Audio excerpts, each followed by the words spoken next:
Zé, Ah, começa pelo estúdio, mano. Começa pelo tá bom. estúdio. Vê quem tá do teu lado, aí É? dá bom dia pro cara. Tu vê. Até todo Vai pelo mundo se fácil. ajeitar. Ajeitar.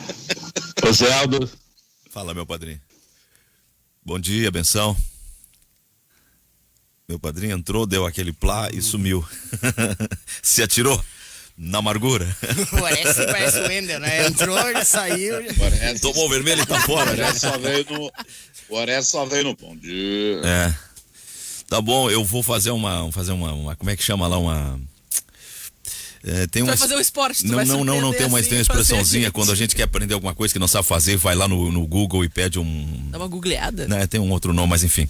Bom, o Inter ontem perdeu por 2-1 para o time do Sport. Passei a noite inteira recebendo uns personagens de novela em torno de uma mesa, um brinde ao esporte. E aí todo mundo um brinde ao esporte. Ficou a noite inteira de bobagem, de brincadeira. Eu ainda acredito no Inter. Mas a questão não é a crença, não é a questão, não é essa. Agora a situação ficou com muito mais alternativas para os concorrentes. O Galo empatou. O Oliveira cravava, o Galo tá fora da briga, mas com a derrota do Inter o Galo poderia voltar pra briga, só que ele acabou empatando com o Fluminense. Então o jogo do Inter ontem, eu acho que o árbitro errou no amarelo para o Patrick e errou ao não ter dado a saída de bola, mas enfim, eu quero ouvi-los. Vamos começar pelo Oliveira, que é o nosso comentarista da bancada, e o Guti também. vamos lá. Eu vejo que primeiro foi uma zebra extraordinária, né? Com todo respeito ao esporte, o próprio torcedor do esporte sabe que um time que briga contra rebaixamento, quando vai pegar o líder do campeonato na casa do líder, se o time do rebaixamento vence, é uma zebra. Então foi o que aconteceu ontem, uma zebra. Uma zebra que tem inúmeros erros do Inter, especialmente erros de concentração, e tem também méritos do esporte. Eu tenho muito cuidado, mas assim, muito cuidado, imenso cuidado, para não fazer terra arrasada. Porque, de novo, parece que o Inter é o 12º colocado no campeonato, parece que não tem nada a fazer, e não é isso, calma, o Inter é o líder, embora agora o Flamengo também, dependendo só dele, calma, sem terra arrasada. Porque daí parece que o Lomba é um lunático, o Abel Braga é um burro, calma, não é isso, tá? O Lomba falhou, o Abel Braga também está mostrando algumas questões que a gente tem que debater, e já debatemos, aliás, não é ser profeta do acontecido, nós vimos falando no Ganhando o Jogo, ontem falamos sobre isso, talvez agora tenhamos que até aumentar o tom, que o Inter não vinha jogando bem nos últimos jogos, né? O Inter não jogou bem contra o Bragantino, se não é o Lomba salvar, o mesmo Lomba que ontem falhou, salvou contra o Bragantino, então calma na hora de crucificar o Lomba, não fez um bom jogo no Grenal, o próprio Abel admitiu isso, não foi bem contra o Atlético Paranaense, não foi bem contra o Sport. Ontem, para mim, claramente para o Inter, faltou capacidade de concentração. O segundo gol, uma bola que o Inter desiste da jogada porque acha que ela saiu, e não tem nenhuma imagem que mostre que a bola saiu. Não tem nenhuma imagem que dê para cravar que a bola saiu. E o Inter para, o Lomba para, a defesa para, o Sport segue e faz o gol. O primeiro gol é fruto de desatenção também. Então, foco, atenção, é algo que faltou ao Inter ontem. E aí, para um debate mais aprofundado ao longo do programa, eu vejo que está faltando ao Inter também repertório. O Inter sabe jogar de uma maneira que é uma maneira reativa, que é uma maneira a esperar o adversário, mas quando o Inter precisa furar um bloqueio, ele ontem teve dificuldade para fazer isso e perdeu o jogo. Guti. Eu tava observando, claro que é muito fácil a gente falar, né, mas todo mundo pensa, imagina alguma coisa e não vou nem falar dessa questão energética, espiritual, enfim, cada um trata do seu jeito, ou histórica, de identidade, porque se fala muito, né, do Inter quando pega um adversário mais fraco em alguns momentos acaba sucumbindo. Ontem não foi o caso, foi circunstância de jogo, acabou o Wendel errando, foi expulso, e aí vem um outro erro, claro, aí é que eu entro a situação do obra pronta. Quando o Abel puxou um pouquinho o Patrick, e eu sei que alguns vão pular aqui discordando de mim, já até conheço o argumento de quem discorda, e eu entendo, o Patrick não pode sair de perto do gol adversário, o Patrick é um cara que joga pela esquerda, mais atacante, por isso que fez o gol ontem, por isso que fez uma bela jogada no início do jogo, é sim dos melhores jogadores do campeonato, mas por característica e para não tirar, já que o Wendel tirou um pedaço, inevitavelmente, para tentar deixar, eu não mudaria do jeito que ele mudou. Colocar o Léo Borges, tirar o Praxedes do meio. Eu fecharia, botaria o Dourado, claro, com um pouco mais de sacrifício, tentar ajudar mais entre o Cuesta e o Lucas Ribeiro. O Rodinei fechar mais embaixo, necessariamente, não tinha o que fazer. O Inter estava com um a menos. Eu estou falando aqui no cenário de um a menos. E continuar do jeito que estava. Eu acreditava que poderia ser daquele jeito. Em seguida, talvez o Abel tenha tentado, viu que não gostou muito do que viu, melhor dizendo, e aí colocou o Léo Borges. A minha dúvida é o que ele poderia acrescentar ao Léo Borges. E mesmo defensivamente, que a gente sabe que às vezes é a preocupação, claro, fechar, voltar a colocar a estrutura do time como estava antes, mas não mexeria na estrutura, ele mexeu em nomes. E... óbvio que eu tô falando isso agora, né? Então, eu sei que os argumentos é do Patrick ficar mais à frente, tanto que ele fez o gol de empate. Mas é uma noite que não dá pra gente ficar aqui também somente lamentando, e principalmente o que disse o Cristiano, não tem terra arrasada. O Inter é o líder do Campeonato Brasileiro. Todo mundo aqui, em que pese alguns achando que o Inter ia perder, outros achando quase com certeza que o Inter ganharia, todo mundo aqui sabe que o Inter ainda é líder, então não tem essa, poderia acontecer, aconteceu, óbvio que é ruim, poderia disparar, porque os outros todos também tropeçaram, o São Paulo empatou, o Atlético empatou e o Flamengo também. Só que diante da derrota do Inter, todos acabaram aproximando um ponto. É claro que Atlético e São Paulo agora mais desgarrados, mas como disse o Zé, ainda dá e vai ser. Claro, tem jogo ainda, final de semana que vem as coisas podem chegar no jogo do Maracanã, essa que eu chamo de final entre Flamengo e Inter, pode chegar o Inter com uma boa vantagem de novo, pode recuperar essa vantagem de 4 pontos. Mas se cada um vencer, vamos colocar assim, vão vencer seus jogos no final de semana, o Inter vai jogar uma final com o Flamengo. E a grandeza do Inter é para jogar finais com o Flamengo no Maracanã. Não é para ficar esperando a pontuação chegar. Ainda dá. Tivemos erros ontem, deu para ver isso. A instabilidade que o Cristiano apontou ontem, principalmente dos cartões, das questões das suspensões, aconteceram. O Patrick, inclusive, eu esqueci na minha lista ontem, está suspenso para o jogo de domingo. Isso sim é preocupante. Não ter o Patrick para o próximo jogo, para mim, é mais preocupante. Bom, tem a boa notícia que o Patrick vai jogar contra o Flamengo. Isso é, garantido. Até o final de semana, o torcedor colorado pode dizer, segue o líder. O Inter é líder. O Inter pode chegar no Maracanã, se vencer o Vasco e o Corinthians empatar com o Flamengo, porque não é impossível, aumentar a vantagem. O Inter pode ganhar do Vasco e o Flamengo ganhar do Corinthians e chegar no Maracanã com 1 ponto de vantagem e segurar o empate no Maracanã, por que não?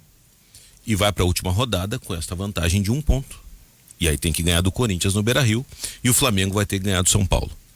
Eu ainda, ontem eu já dizia, fui taxado de louco aqui por todos vocês e tal. Eu sabia que ia chegar. Que o Flamengo é o favorito. Ficou mais favorito ainda. O Flamengo é melhor que o Inter. Bom, ser favorito não significa que já é campeão. Porque o Flamengo também deu umas patinadas incríveis esse campeonato. Tu tens olhado a defesa do Flamengo? Eu tenho olhado a defesa do Flamengo. Porque eu só vejo o ataque do Flamengo. O Flamengo continua com bons jogadores, qualidades ofensivas pela individualidade capaz, mas a defesa do Flamengo hoje é bastante mais frágil do que a defesa do tempo do Jorge Jesus. A rodada. E não dá para acreditar na defesa do Flamengo. Principalmente, os jogos de ontem, Zé e colegas, nos provam que as patinadas são frequentes. Todo mundo tá com o pneu careca, Cristiano Silva. Essa que é a realidade, tá todo mundo patinando no barro. Internacional perdeu, Atlético empatou, São Paulo perdeu praticamente o jogo, tá perdendo aos 51 do segundo tempo o jogo pro Ceará. Eu continuo mantendo somente Inter e Flamengo nessa disputa de título. Continuo apenas mantendo eles. O Corinthians empatou em 3-3, que é o próximo adversário do Flamengo e luta por Libertadores, assim como o Atlético Paranaense ontem também não se entregou. O que pode ser favorável para o Internacional é que dentro dessa relação e pelo que a gente viu no jogo de ontem é que o Internacional teve grandes dificuldades quando pegou uma retranca bem fechadinha. Porque o Internacional não conseguiu achar os espaços, ele não conseguiu criar oportunidades, apesar de todos os recursos, que daí o Oliveira fala, né? Às vezes trocar, às vezes substituir para a mesma coisa fica difícil. O Guti também trouxe isso. A gente viu que as substituições do Abel, elas foram dentro de um esquema que já estava montado e não estava dando certo. Então a ideia é talvez substituir, ser mais ousado e de fato mudar o esquema, não só tirar algumas peças para tirar questão de marcação, ir para velocidade. Acho que deveria ter pensado nesse aspecto e sentiu muito a partida. E o Guimarães ontem falava disso, né? Eu falei, o futebol é uma caixinha de surpresa, a gente nunca sabe o que pode acontecer. O adversário pode ser o próprio time, que é o caso de uma expulsão. Ficar com um a menos muda todo o esporte, muda o posicionamento do Internacional na partida, que volta, precisa se defender, precisa... Oi. Não, justamente nisso aí. Eu tenho a convicção de tudo que estava acontecendo no jogo ontem, em não sendo expulso o Wendel, e mesmo que o Sport fizesse o gol naquele lance que originou a expulsão do Wendel, conseguiu o Inter empataria, viraria o jogo. 11 contra 11, o jogo seria o Inter o tempo inteiro no ataque, o Inter venceria o jogo de ontem. Não tem a mínima... sabíamos da dificuldade, né? Olha aqui, ó. Eu gostaria de saber onde é que está aquele futebol envolvente do Internacional, que estava agradando a todo mundo, que fazia gols, que dava passes, que tabelava, que chegava e que marcava gols. Onde é que está? E no lance da expulsão do Wendel, não tinha que ter um zagueiro na espera para dar o bote no cara que passou pelo Wendel na primeira investida? Não tinha que ter alguém lá atrás? Bom dia, muito gente. exposta a defesa do Internacional. Teria o zagueiro na espera se o Wendel não tivesse perdido a disputa de cabeça pro cara do Sport no meio do campo, né? Ele perdeu a disputa de cabeça e o cara arrancou. E aí o Wendel, entre o gol iminente e a falta, optou pela falta e foi expulso. Eu só acho um detalhe, que não é tão detalhe assim. Eu acho que a gente deve começar a falar mais sobre isso. As 9 vitórias seguidas do Inter foram uma sequência, assim, realmente fantástica, tá? Mas aquele futebol convincente, realmente, que o Orestes está dizendo, de botar a bola no chão e envolver o adversário, ele aconteceu contra o São Paulo pelo 5-1, mas vale lembrar que de todas as 9 vitórias seguidas do Inter, o Inter teve menos posse de bola que o adversário em todas. O que não é bom nem ruim, é só uma estratégia. Só que essa estratégia, ela depende do Inter ser atacado. Quando o Inter enfrenta um adversário como é o Sport, não tem o que fazer, que também quer ser atacado, fica aquela coisa. E aí como é que faz? O Inter entregou a bola para o Sport, o Sport devolveu a bola para o Inter, e aí? E aí o Inter, pela grandeza, pela busca pelo título, precisou ele ficar com a bola, tomar a iniciativa e articular. E aí faltou o repertório, que é a tecla que eu tenho batido. O Inter faz uma campanha espetacular, faz uma campanha sensacional, é líder, ainda acho que vai ser campeão, não tem por que achar diferente. Agora, nos últimos jogos, para mim, o Inter teve uma queda de rendimento que é significativa, que talvez tenha ficado mascarada até pra gente em função das vitórias no Grenal e contra o Bragantino, mas já não foram grandes atuações, e agora não está tão mascarada assim, porque teve o empate contra o Atlético Paranaense, que foi bom resultado, em que pese a má atuação, e ontem a derrota para o Sport, que aí sim foi uma atuação muito ruim e o resultado péssimo. Guimarães. Zé, oi, bom dia a todos. Tá dentro. Obrigado, velho. Vou responder as perguntas do Orestes e vou me juntar ao discurso do Luiz Magno, tá? Que já tô ouvindo vocês há um tempinho aqui. Orestes, respondendo as tuas perguntas, na minha opinião, evidentemente, o Inter ele não envolve adversário, o Inter martela adversário. É diferente.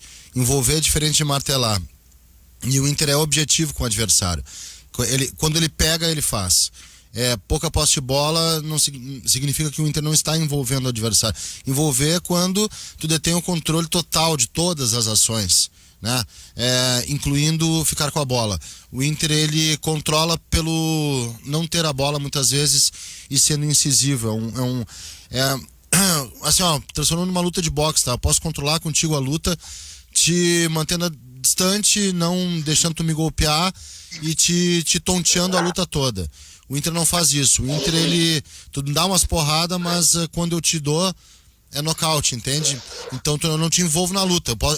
Eu tô perdendo por pontos a luta, mas uma hora eu chego no nocaute. Exceção é o jogo contra o São Paulo. Onde que eu encontro o discurso do Magno? Para mim, se o Wendel não é expulso, o Inter pode tomar aquele gol e vira o jogo. O que aconteceu ontem foi derrota mental do Inter, não foi nem tática. Eu não acho que o Inter tenha sido envolvido pelo esquema com 3 zagueiros, porque quando o Sport posicionou mais claramente o time dessa forma, o Inter martelou. O Inter estava bem até 25 minutos, o Inter estava muito bem até 25 minutos, não deixando o Sport chegar e fazendo chance atrás de chance. O gol não acontecer, para mim, o jogo de ontem, antes da expulsão do Wendel, era aquele famoso... é uma questão de tempo. Vai ser uma questão de tempo para fazer o gol, porque o Inter estava martelando. A expulsão do Wendel derruba o time mentalmente, o Inter não se acha, tenta estruturar... Por isso que eu te mandei aquela mensagem, Guimarães. Mas ali eu não faria aquilo, Zé. Sabe por quê? A tua ideia de botar 3 zagueiros e botar o Rodinei e o Patrick como ala, sabe por que eu não faria aquilo? Porque tu vai distanciar o Patrick da área. E aí tu tirou o articulador e ficou sem articulação. Mas tu não tira o Praxedes, tira então o Caio Vidal, onde que tu vai ocupar aquele lado, desloca um pouquinho o Yuri Alberto. Mas numa defesa fechada, pra tu abrir a defesa, tu tem que ter um veloz driblador. Não, tu não tem que ter veloz, tu tem que ter driblador. O veloz não vai ter campo pra correr.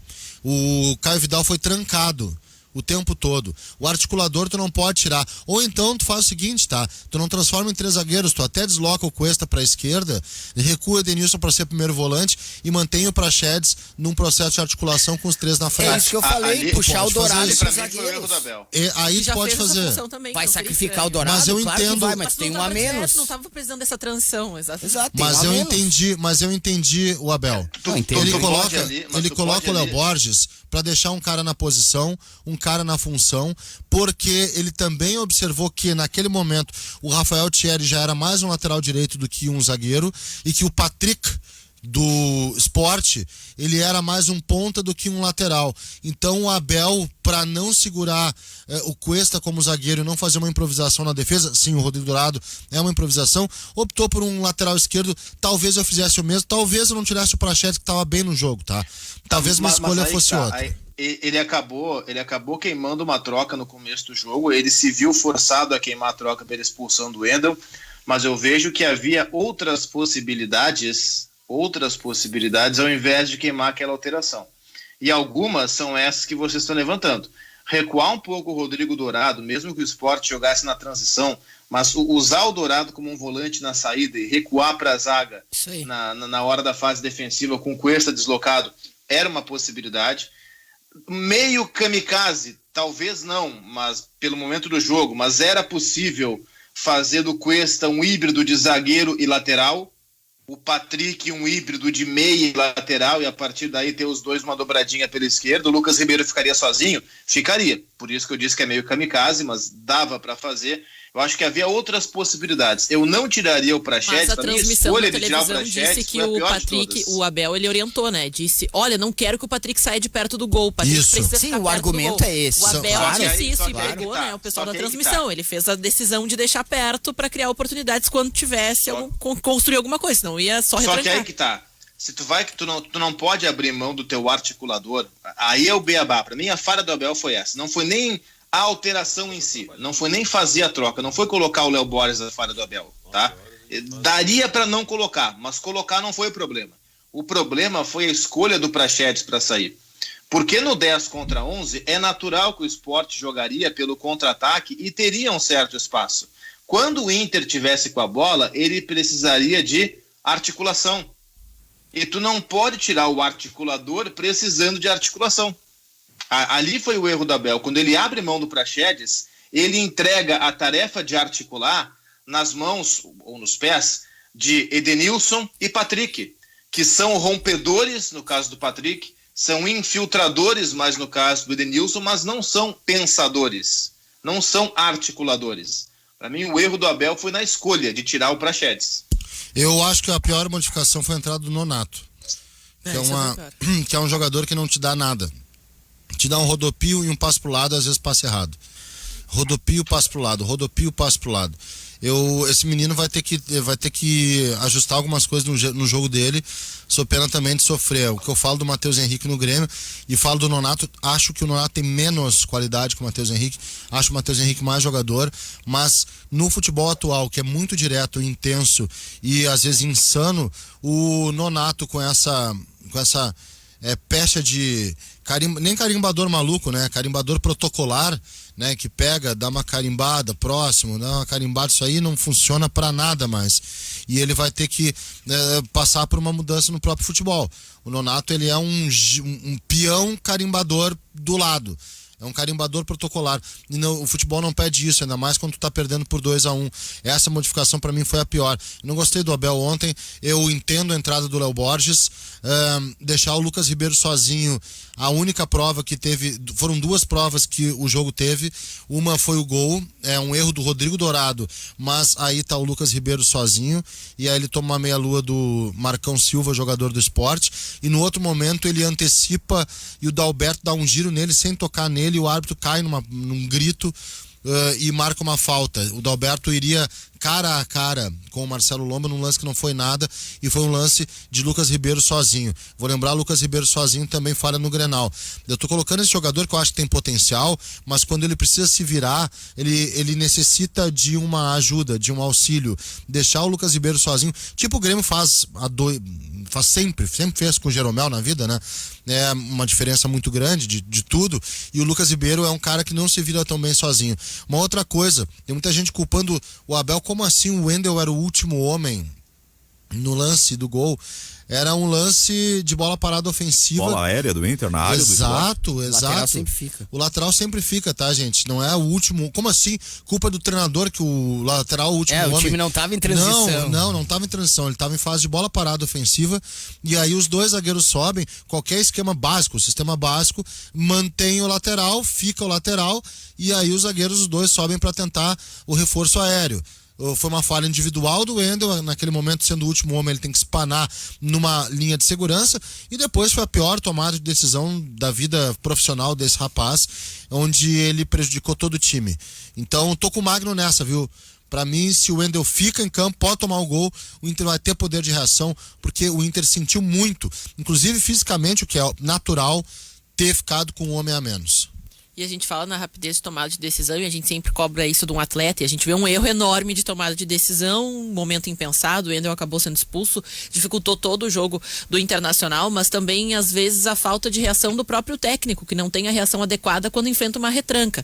A gente coloca a ideia de ser o líder do campeonato, é que todos os clubes que vierem para o enfrentamento, eles vão ter respeito, mas principalmente eles começam a estudar de maneira mais precisa e próxima o que está sendo feito dentro de campo pelo líder do campeonato. Então a ideia do time adversário de saber que não é o favorito, saber que não era aquele que tinha poder de atacar, e sim aquele que precisava de uma bola para vencer o jogo, e decidiu por simplesmente deixar o Inter jogar e ver o que acontecia, e fechou todos esses espaços. O Abel não teve a rapidez e agilidade para criar. Ele, naquela insistência, não tinha jogadas que criassem oportunidades para o Internacional. Isso foi um defeito, e a falta de ter rapidez para fazer as substituições. Porque quando acontece aquela... O Ani, nada nos garante que o Internacional levaria o gol naquele momento, se não faz a falta, a possibilidade do erro do atacante também, e consequência o Internacional ficaria com 11, embora... Claro, tem isso, mas já pensando em hipótese dele marcar, né, Orestes? Mas já pensando na hipótese dele marcar, o Inter empataria e viraria o jogo. Não, a real é que o Inter sabe? Teria as dificuldades. Foi muito quando precipitado. Quando sempre tem e é lidada a posse de bola. Porque são adversários que vão querer que o Inter se vire com ela, porque vale mais para eles aguentar do jeito que o Sport estava pensando antes do jogo, Jair Ventura. É muito mais seguro se defender. Essa dificuldade teria igual, mas claro que o Inter teria mais condições, e era como o Cristiano falou ontem, pode ser uma vitória apertada, vai ser difícil, o Inter vai ficar rondando, vai ter dificuldades, porque o Inter não está acostumado ou não é muito feito para jogar dessa maneira. O Inter prefere pressionar o seu adversário, deixar ele com a bola, gerar uma instabilidade para roubar essa bola perto do gol quando é possível, ou então uma transição mais rápida. Não seria possível isso ontem com o Wendel em campo ou com os 11 em campo, mas de qualquer jeito teria, claro, muito mais condições até emocionais de fazer isso. Teria mais condições. Eu só vou discordar um pouco, né? Não é nem discordar, mas talvez colocar uma interrogação nessa ideia, nessa opinião que tem o Magno Guimarães, enfim, que eu respeito, mas tenho o pé atrás. Eu não consigo garantir que o Inter ganharia o jogo no 11 contra 11. Ficaria mais fácil, é claro, mas eu não garantiria. O que dá para garantir, Cristiano, é que seria diferente, né? Não, isso com certeza. Isso com certeza. Para mim, o aspecto da expulsão, além da mudança tática, que eu não teria feito, já expliquei antes o porquê, pesou muito o anímico, especialmente quando tomou o gol. Porque você toma o gol em casa, e aí entra aquele peso no ombro dos jogadores que começam a pensar o seguinte: tô perdendo o jogo pro Sport, é uma zebra. Tô com 10, os caras estão com 11. O Flamengo pontuou, eu tenho que no mínimo empatar. Se eu vou para cima que nem um maluco, eu tomo um segundo. Só que o Inter conseguiu o gol de empate relativamente rápido. E tomou o segundo também bastante rápido, foi para o intervalo perdendo. E o segundo tempo foi um jogo de uma tentativa do Inter, para usar o termo martelar que foi usado, tentativa do Inter de martelar o adversário, só que o Sport no contra-ataque teve chance. O Inter podia ter empatado, também teve chance para isso, só que o Sport também. O Sport ficou cara a cara com o Lombo no segundo tempo umas 3, 4 vezes. Entendeu? Então o que eu vejo é isso, é um time que daqui a pouco está faltando repertório. Faltar repertório não é fazer terra arrasada, eu quero de novo bater nesse ponto, tá? Não é achar que está tudo errado. A falta de repertório se deve a isso. O Inter deixou de ser pedra e passou a ser vidraça. É líder do campeonato, os times, mesmo não querendo, eles jogam de uma forma diferente contra o Inter. E se os adversários estão percebendo que, o Inter tem dificuldade quando ele tem que tomar iniciativa, vai todo mundo ficar à espreita, como ficou o Sport.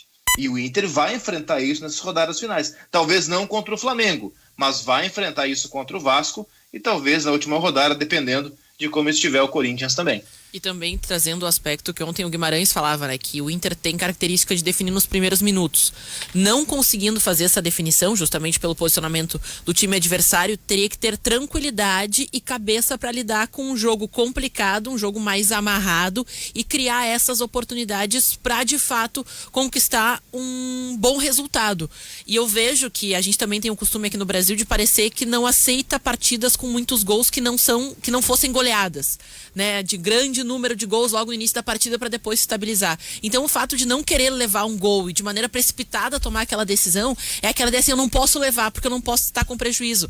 Não, talvez o prejuízo menor seria levar o gol, conseguir empatar e ficar com igualdade. E foram 2 pontos cruciais, Ana, né? e Guti. Em Guimarães. Foram 2 pontos cruciais. E depois a falta teve de atenção, o erro do gente. Wendel, teve o gol, aí tu busca o empate. Não existe aquele gol lá. E aí depois tu toma esse segundo gol da maneira como foi. Aí, isso não existe, é só que, inadmissível. claro, E tu depois teve o Inter intervalo, né, meu? aguardando Tu o teve resultado intervalo. da arbitragem pra assim, gente, o jogador brasileiro tem esse aspecto. Ele acha que aconteceu alguma coisa, ele olha pro juiz e para. Não, Mas, o jogo tem que continuar, o jogo tem que dar sequência pra ver o que vai decidir a arbitragem, principalmente com o VAR. Eu vejo assim, às vezes eles têm a decisão, mas o VAR vai definir, sim, mas só que o VAR, por exemplo, bandeirinha só vai levantar depois. Então assim, os brasileiros ainda esperam e olham pro árbitro tomar uma iniciativa. E o outro time faz o que o Sport fez, faz o gol. Ô Guti, teve intervalo, mas com 10 versus linha de 5. Não, claro. É eu tenho horrível, 9, tu tem 9 em campo pra vencer uma linha pra escalar. Uma linha de 5, eu tô com metade do teu time trancando. É muito difícil, tá? E o Jair, tudo que ele queria era um 0-0. Ele consegue um 2-1 com um a mais. Ele criou também motivação. Ele fez substituições que mostraram que ele estava com mais segurança na partida, porque tinha além do fator numérico nacional. E no fator numérico 5-4-1, que era o sistema do Sport, tá? No 5-4-1. Uma das coisas mais... o outro vai entrar num 4-4-1, que é o esquema básico de quem tem jogador expulso. Tu não vai ganhar nunca. Tu tem que atacar com toda a tua linha de meio de campo, toda, pra poder igualar. Vira aquele handebol que a gente sempre fala. Exato, tu não vai furar. Mas sabes o seguinte, que é muito interessante? Ontem eu e o Cristiano Silva no vestiário, a gente fez uma espécie de rápida radiografia do torcedor do Internacional dos anos 90. Já fizemos, eu e Zé Aldo de forma muito peculiar, a radiografia do torcedor do Internacional dos anos 70, né, Zé? Sim. Mas fizemos ontem dos anos 90. E a Ana há pouco falou que parece que o torcedor não se contenta se o resultado não for de goleada e já acha que o time está jogando mal por não fazer gols. Pois bem, o Inter por 25 minutos martelou o Sport. Anotei 4 chances, 4 oportunidades. Finalização do Caio Vidal, cabeçada do Caio Vidal, finalização do Vitor Cuesta, tentativa do Yuri Alberto e não marcou, é do jogo. Mas aquela geração de expectativa do 5-1 do São Paulo faz o seguinte, mais ou menos, com o torcedor do Inter. Nos anos 90, o dos anos 70 ainda olha pro Caio Vidal e pensa, se fosse o Valdomiro, não é mesmo, Zé? Mas o dos anos 90 pensa o seguinte, que tudo tem que ser que nem aquele 5-1 para ser seguro. Se não for que nem o 5-1, não é seguro. Se o Inter fizesse um gol, fizesse 2-0, não, mas é pouco. Não tô confiando ainda. É uma diferença de mentalidade maravilhosa que acontece nesse raio-x, nessa radiografia. O torcedor fica bravo. Até pode ficar bravo, mas é uma diferença, viu, Zé? Porque enquanto o torcedor dos anos 70 olha ali pro Lucas Ribeiro tomando uma meia-lua e pensa, mas tinha que ter um Figueroa ali, né? E o Besse é meio mole, tu já reparou, Zé? Ali. O torcedor dos anos 90 ganha de 5-1. Sim, o Besse é meio mole porque os caras estão ficando velhos, pô. Os caras estão ficando com 60, 70 anos. É claro. Esses caras são... Vocês vão ficar velhinhos. Vamos ficar. Já estamos, né? Eu já tô, mas o dos anos 90, ele é aquele que... Qual é aquele personagem que eu só acredito vendo? Esqueci. Não lembro. Tem um personagem. Eu lembro disso, mas que eu só acredito vendo. E ainda assim... Eu lembro do Silvio Santos fazendo isso nos programas dele. E ainda assim vai se beliscar pra saber se é verdade. O que a Ana falou é certo. O Inter gerou uma expectativa na goleada pro São Paulo e quer que tudo seja perto disso. Olha só, gente, torcedor do Inter, numa boa. O 5-1 foi fora da curva, tá? Fora da curva. Não vai se repetir aquilo naquele nível, é a atuação de um time brasileiro no ano. A normalidade é sim o Inter fazer o que fez nos 25 minutos iniciais, fez bem, queria dizer que o Inter fez bem, estava jogando bem e desarticulou-se, sim, primeiro pela expulsão do Wendel e sim, para mim pela retirada do Praxedes, que fazia uma ótima partida até então. Então, as circunstâncias do jogo levaram à derrota de ontem. Mas reproduzir aquilo para ter certeza de que o bom pode acontecer, esqueçam. Confiem no que pode acontecer pela pontuação. Para mim, esse é o principal tronco no meio dessa correnteza que o Inter se segura e é um tronco bem sólido. Quando se fala para a torcida do Inter, se fala para... Cara, tem torcedor do Inter em tudo quanto é canto e são milhões de pessoas. Agora é o seguinte, a gente brinca muito da questão torcedor anos 90 e tal. Eu acho que é o momento do Inter, a derrota pro Sport não é legal, mas é um momento do Inter maravilhoso. Ele é líder do campeonato. Ele tem um ponto de diferença. Por tudo que aconteceu na temporada 2020, que ainda não acabou, o torcedor, muitos queriam só somar 45 pontos para não cair e começar tudo de novo do zero com a nova gestão. O Inter vai brigar por título até a última rodada e com boas chances de ser campeão. Eu acho que se comenta, e tem que se comentar, o fato foi ontem, ninguém esperava uma derrota para o Sport, ela aconteceu. Mas o torcedor do Inter, esse anos 90, o anos 70, ou na época do Teté como treinador... Esse é diferente, esse acha que a bola não saiu, desculpa. Mas esse acha que a bola não saiu até agora, segue aí. Esse torcedor, ele tem que ficar feliz, porque o Inter não é o melhor time do Brasil, o Inter não é o terceiro melhor time do Brasil, tô falando em termos de elenco. Para muitos não tá nem entre os 5 como elenco o melhor time do Brasil. E esse Inter tá brigando pelo título e é o líder do campeonato. Pode perder? Pode. Vai ter que se contentar com vaga no G4? Já tá no G4 da Libertadores. Tá vaga direta, temporada vai ter uma folga ali pro Miguel Ángel Ramírez poder conhecer melhor antes da estreia na Libertadores. E essa projeção de G4, nem os mais positivos dos torcedores faziam pro Inter na virada do ano. O Cristiano tá se contentando. Olha, não sei se estou me contentando, eu ainda acho o Flamengo favorito, mas por tudo isso que vocês já falaram, que o Inter é o time que gosta de ser atacado para fazer a transição rápida, aquela coisa toda, isso vai ter que acontecer contra o Vasco, porque o Vasco vai ter que atacar. O Vasco é ruim. Eu acho que o melelê o Inter já fez contra o Sport, tinha que fazer um melelezinho. Todos fizeram em um determinado momento. Mas o que eu me questiono, será que o Vasco não vai fazer a mesma coisa que o Sport? O próprio Inter já fez esse melelê quando perdeu pro Goiás ou quando deixou de ganhar do Atlético Goianiense. Todos fizeram. E o campeonato não acabou e todos ainda vão fazer. Então o que eu quero dizer é o seguinte. Olha aqui, ó. Só para o Cristiano concluir Não, aqui. pode Orestes. deixar, pode deixar. Fala, Orestes. Vai, padrinho. Ele deixou para te comprar, por favor, conclui, Cristiano. Obrigado. Então, esse melelê todo mundo já fez. O Flamengo fez contra o Bragantino, por exemplo, que atacou, chutou e aquele goleiro meia boca do Bragantino tirou até pensamento. Vai ser um jogo diferente contra o Vasco. O Vasco sim vai ter que atacar. O Vasco ataca, se empatar ele cai. A verdade é essa. O Vasco não tem outra alternativa senão atacar. E é o que o Inter quer, ser atacado para poder superar nessa transição tudo que a gente já falou. Contra o Flamengo a mesma coisa. Ou o Flamengo ataca o Inter, ou o Flamengo não vai ser campeão. A diferença de Vasco e Flamengo é que do meio pra frente é Gabigol, Everton Ribeiro, aí tem o Pedro no banco, aí tem Gerson, aí tem não sei o que lá, Bruno Henrique, papapá. É uma diferença gigantesca, né, cara? Aí já é mais complicado. Mas empatar no Maracanã, claro, ganhar do Vasco, empatar no Maracanã é excelente. Pode ganhar. E essa vitória que o Guimarães citou de 5-1 contra o São Paulo foi fora da curva? Foi. Como o São Paulo tocou a 4 no Flamengo, foi fora da curva. Esse campeonato também tá cheio de coisas fora da curva. Gols espíritas. Olha o gol que o Inter fez contra o Botafogo quando ganhou de 2-1 do Yuri Alberto. Ali foi um gol espírita. O gol de ontem que o Inter tomou foi um espírita / trapalhões. Inadmissível, claro que é. E o segundo tira o espírita, só deixa os Claro que é inadmissível. Não, eu tô falando do gol da bola da linha de fundo. Agora esse torcedor, que agora começa assim, ó.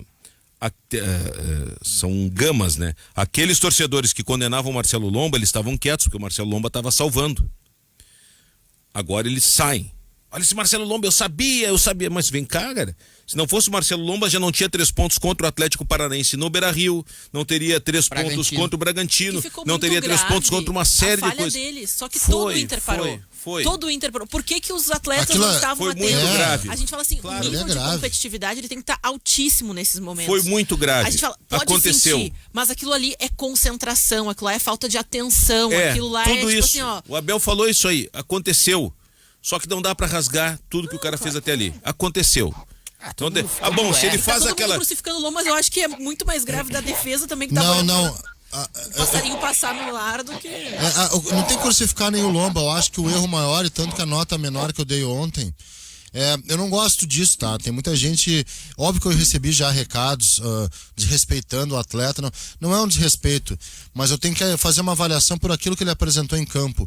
O maior prejuízo que o Inter teve. O gol é inadmissível porque o nome disso é rateada, tá? É uma rateada geral, uma bobagem. Trapalhões. Atrapalhada, rateada. Foi uma irresponsabilidade da defesa. Viajada na maionese. Uma irresponsabilidade do Wendel. Os caras te criticaram pelo 0,5. Esses caras que te criticaram, manda perguntar pro Wendel. Wendel, que nota você daria pra você mesmo? Olha, eu me daria 0. Aí é que tá. A rateada do Lomba, os erros, boca abertice, pra falar assim, tá? No velho jargão, ela gera um gol. Eu continuo assim, convicto de que o que o Wendel fez, que não é uma atrapalhada, é uma falha com um erro de tomada de decisão absurdo, tá? É diferente de atrapalhada. Aquilo ali compromete o jogo, o andar da carruagem, a cabeça, tudo do Inter. Desarticula completamente o Inter. Então, são coisas diferentes, tá? E essas coisas podem acontecer. Porque o Abel ontem usou o seguinte, o time tava pilhadaço. O nível mental não é tu entrar nem deprimido, nem assim, boca aberta, e nem louco da cabeça. O Inter tem 2 jogadores que tomam. Tem um cara expulso no banco que toma cartão no banco. Isso é pilha, é nervoso. O cara essa pilha transformou depois do gol do Sport. Depois da expulsão do Wendel, eu acho. Não, mas tudo bem, tem expulsão e tem o gol. Aí os caras ficam na pilha, tu vai perder em casa pra um time que tá lanterna, aí pesa tudo, velho. Tu tá com 1 a menos, tu tá com placar adverso, os caras fazem gol, tiram onda da tua cara, vai todo mundo pra briga, é assim. Não é que o Inter entrou pilhado, porque o Inter até a expulsão do Wendel tava fazendo o jogo que ele sempre faz. Pressionando os 15 primeiros minutos, os 20 primeiros minutos pra tentar fazer um gol. Exato. Aí dá o melê lá do Wendel, bom, aí já pesa, porque tu sabe que tu vai ter que correr a mais, aí os caras fazem um gol, aí sim, aí virou a pilha. Mas eu acho que isso aí é completamente normal, velho, tu ficar pilhado, tu tá perdendo em casa. Aí já vem na memória. Não, mas aí olha, dar... tá escapando o título, eu ia disparar. Mas tu tem que ter a força Vamos da voltar inteligência. nesse ponto, Guimarães. Tu tá atrasadão aí, né? São 11h43. O problema... 11h43, Cristiano. Voltamos nesse ponto. Eu vou fazer o intervalo rápido no Ganhando o Jogo para o Banco Banrisul. Afinidade é ir além, é fazer mais. Seja cliente Afinidade Banrisul e se surpreenda. Orestes, nada pessoal, é que eu tenho um intervalo, depois a gente volta e tu retoma se insere aí no contexto das nossas interpretações do debate. Já voltamos. São 11 da manhã, mais 47 minutos. Estamos de volta aqui pela Rádio Guaíba com o Ganhando o Jogo. O Ganhando o Jogo é do Banco Banrisul. Afinidade é ir além, é fazer mais. Cliente Afinidade Banrisul tem consultoria especializada. Saiba mais em banrisul.com.br/afinidade. FTEC Centro Automotivo tem troca de óleo, tem revisão, tem geometria 3D, ar-condicionado, freios e suspensão. Promoção para guaibeiros, 15% de desconto para pagamento à vista. Quer saber o preço da sua revisão? Acesse o site ftecmecânica.com.br, não tem barra de nada. Atendimento é das 7h30 até as 18 horas lá na FTEC, sem fechar ao meio-dia. E aí no sábado é das 7h30 da manhã até o meio-dia. O fone é 3907-1743, o WhatsApp é 98215-2996. Na Avenida Cairu, 1447, no bairro São João. FTEC Centro Automotivo, excelência em manutenção automotiva. O Orestes estava tentando dizer alguma coisa, o Carlos também estava na prosa, mas o Orestes ficou para trás. O que era mesmo que tu estavas pretendendo dizer, Orestes? É o seguinte, com respeito ao jogo do Vasco da Gama agora no próximo domingo, o Internacional vai ter que vencer de qualquer maneira se quiser chegar ao título. Imagina você ele perder para o Vasco da Gama e aí ter que jogar contra o Flamengo. O jogo contra o Corinthians pode virar até um amistosão, vou te dizer uma coisa. A obrigação de vencer o jogo contra o Vasco é fundamental. E um detalhe importante aí, o Vasco vai fazer de tudo para sair da zona de rebaixamento. É um jogo complicadíssimo, embora o Vasco seja fraco. Eu acho que esse é um jogo importante e derradeiro para o Internacional, para as pretensões do Internacional no Campeonato Brasileiro. O jogo de domingo contra o Vasco. E o pior é que o torcedor do Vasco não pode nem brincar em tentar atrapalhar o Flamengo, né? Porque para atrapalhar o Flamengo vai ter que ser rebaixado. Então, o torcedor do Vasco, óbvio que vai se preocupar, em se salvar. Primeiro se salvar. O que o Orestes está falando em relação ao Inter, claro, vale para o Flamengo. O Corinthians é o 8º, ele está brigando por vaga na pré-Libertadores e ele também não vai jogar com o Flamengo um joguinho de compadre. O Corinthians vai tentar, de alguma maneira, tirar ponto do Flamengo. Ele está na luta. Então, sim, claro, o Inter tem uma obrigatoriedade de vencer, mas pode o Inter empatar com o Vasco e o Flamengo empatar com o Corinthians? Volta. Permanecemos na posição em que nos encontramos hoje. Isso pode acontecer. Assim como o Inter pode ganhar, o Flamengo perder. Pode aumentar a vantagem para 4 de novo, pode ficar a vantagem em 1, pode o Inter perder e o Flamengo passar o Inter. Tudo pode acontecer na próxima rodada.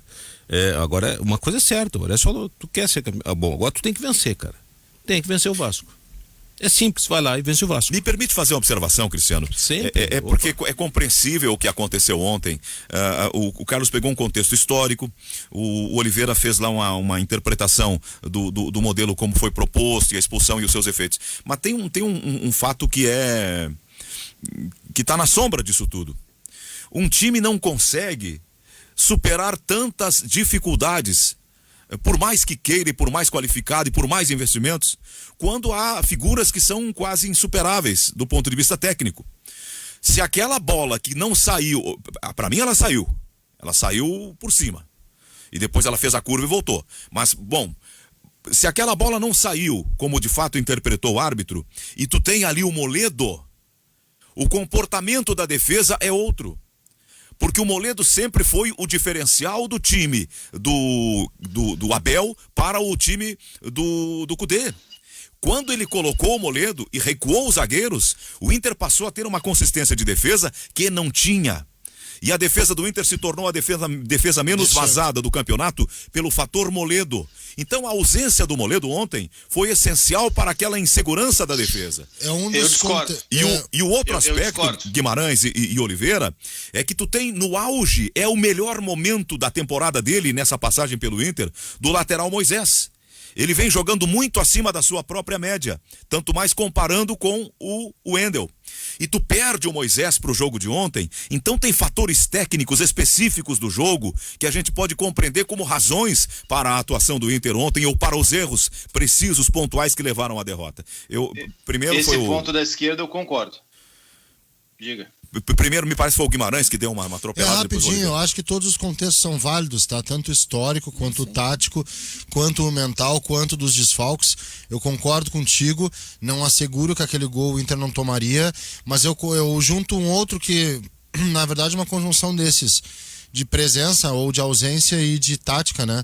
Vocês repararam que o primeiro gol do Inter, os dois gols mais claros que o Inter toma em termos de erros táticos são com linha alta. O Inter tava com linha alta no primeiro gol. Tava lá na frente o Lucas Ribeiro. É um erro do Dourado, se tu erra na linha alta, especialmente bola atrasada, abraço. O cara percorre todo o campo vazio com uma meia-lua e vai até o Lomba. O Dourado fez a meia-culpa, né? A saída do gramado. Ele disse, me avisaram, ladrão. Eu quis inventar. E eu acho que a presença do Moledo, eu vou lembrar também o Grenal, em que o Inter toma um gol de linha alta, num desarme do Diogo Barbosa. Eu acho que a presença do Moledo tem outro fator importante, Zé. A ausência? A ausência, claro. A ausência do Moledo tem um outro fator importante, tá? O Inter não joga com linha alta com o Moledo porque ele não sobe.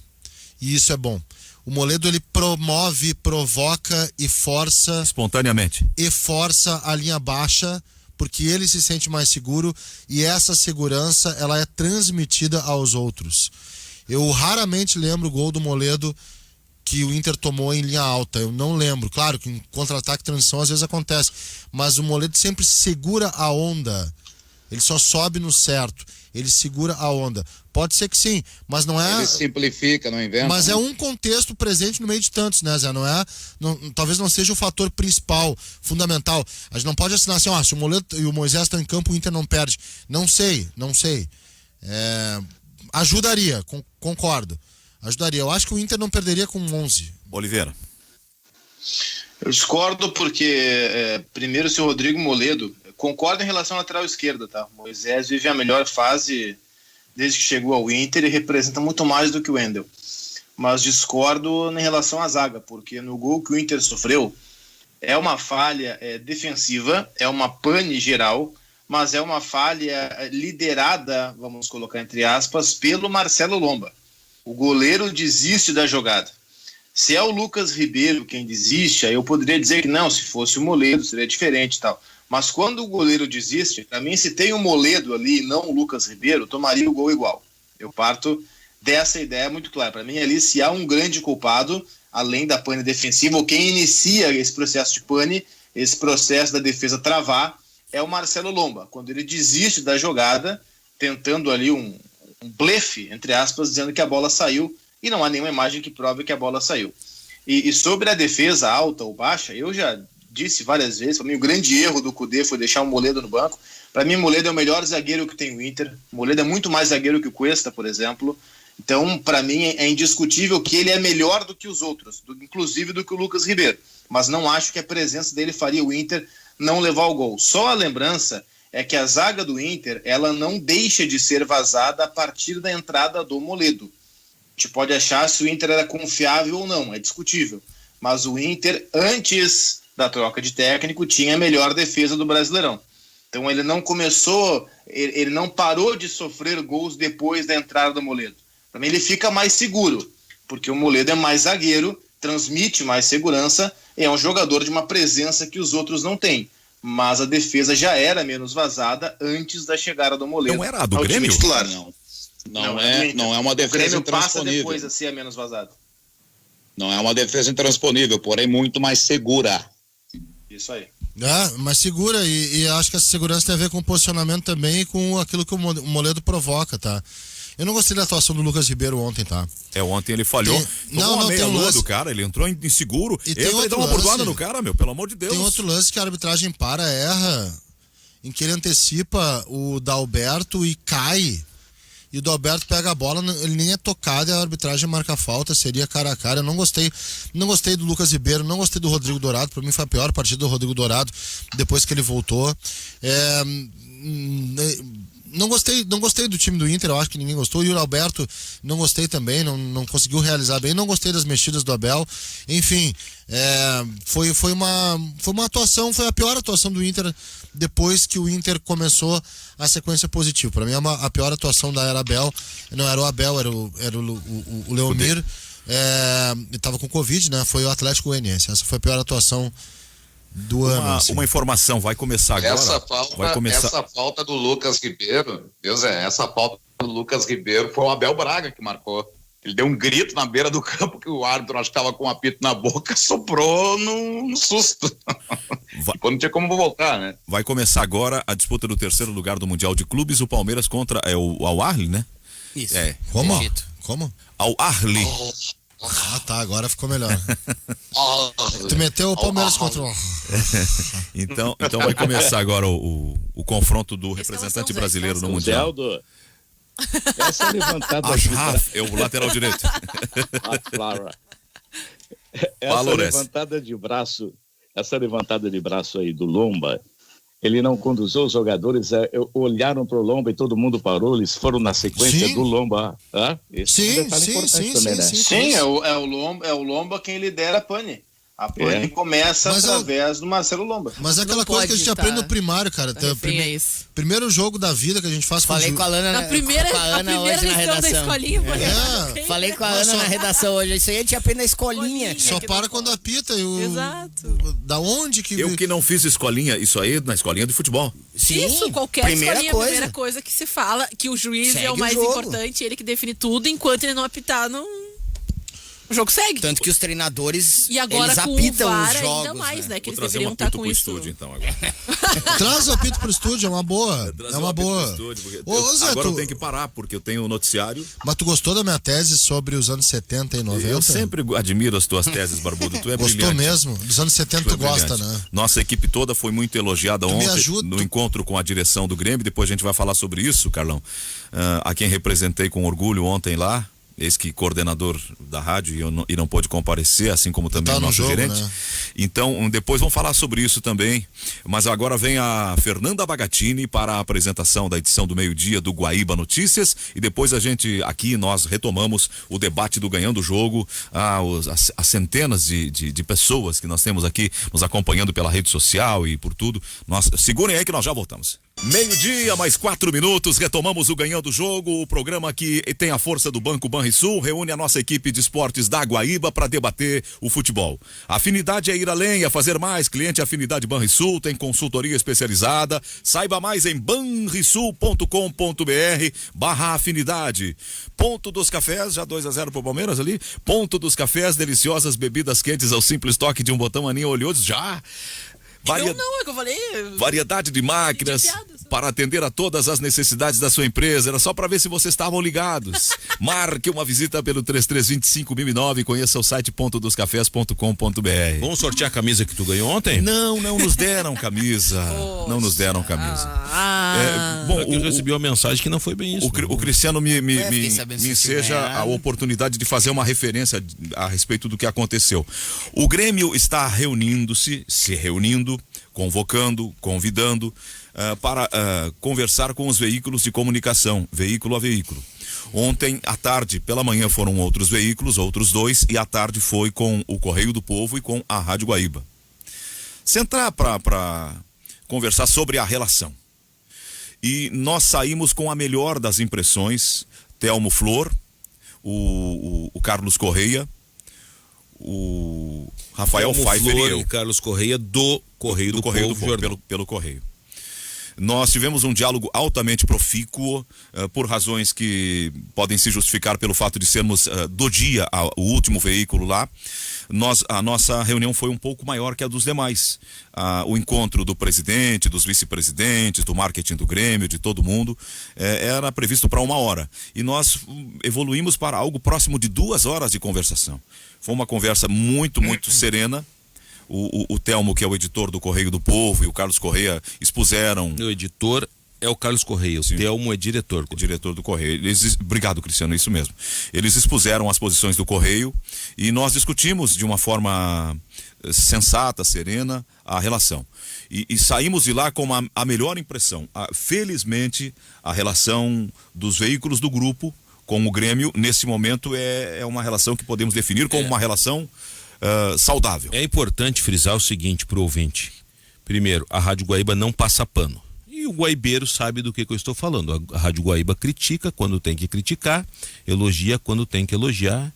Eu estou falando pela Rádio Guaíba, não posso falar. E falo pelo Correio do Povo também, porque eu leio o Correio do Povo. E não se passa pano. A crítica ela é forte, os comentaristas estão aí, e às vezes até ácida, mas ela não é desrespeitosa.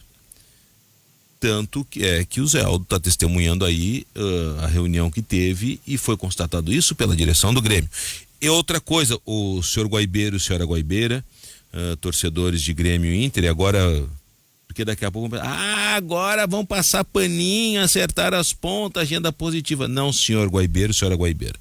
Estas reuniões com instituições, como entidades como o Grêmio Internacional, elas acontecem também com o governo do estado, com a prefeitura municipal, com as prefeituras, né? Porque não é só Porto Alegre, com as demais prefeituras, com entidades da sociedade do Rio Grande do Sul, porque a Rádio Guaíba também é uma entidade do Rio Grande do Sul. Então essas reuniões de grandeza, eu vou falar grandeza porque somos grandes e o Grêmio é grande também, elas acontecem. Não é, só tô fazendo isso, Zé, para que não fique o ouvinte, vai passar paninho agora e não sei o que. Nem pediu, o Grêmio não pediu isso. Não, eu sei, mas eu tenho absoluta certeza que o Grêmio não pediu isso. Eu só tô esclarecendo porque não vai faltar boi corneta. Sabe como é que qual é a função do boi corneta, né? Não vai faltar boi corneta para falar isso aí. Também foi dito nessa reunião, o Zé Aldo tá aí, participou, das manifestações inadequadas do Renato em relação à imprensa. Mas isso, senhoras e senhores ouvintes, eu não estava, se o Zé quiser falar. Há uma preocupação que é nossa, Magno, enquanto veículo de comunicação social, com a responsabilidade que essa condição nos impõe, e que também é uma preocupação do Grêmio, com a crítica que vai além da análise das condutas de profissionais e vai para o lado pessoal. Porque isso expõe a todos nós, né? Seja o dirigente do Grêmio, seja o profissional da comunicação, de maneira indevida, a um risco que não temos porquê. E é essa a preocupação, nós sair do limite da civilidade, do limite da análise profissional para uma ofensa pessoal. E isso é o que está bem claro que não tem sido proferido pela equipe da Rádio Guaíba. E então a nossa ideia é manter essa linha com relação ao Grêmio, com relação ao Inter e com relação a todos. Essa é uma tradição da Rádio Guaíba. Pois não, Magno?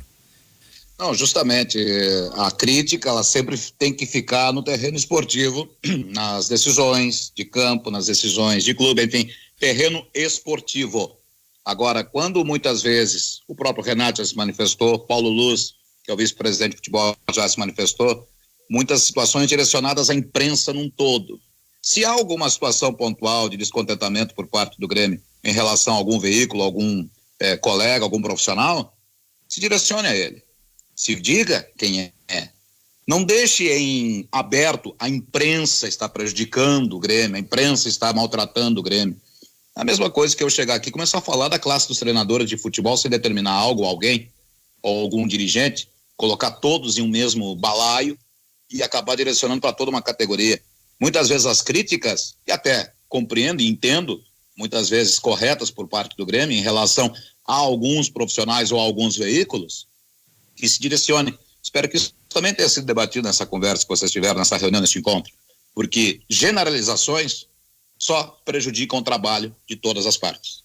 Esse é o lado do Grêmio, né, Magno? Eu não posso falar pelo Grêmio. Os dirigentes em algum momento, em entrevistas, vão falar, mas ao que sei, houve, é muito fácil houve jogar uma atuação prévia no ar, muitas vezes é muito fácil jogar a crítica no ar direcionando a toda a categoria. E muitas vezes a gente nem sabe do que se trata. Isso é que eu estou tentando compartilhar com o nosso público. Ao que fiquei sabendo, o Grêmio previamente teria feito tentativas de evitar que chegasse a esse ponto, o ponto da fala do Renato.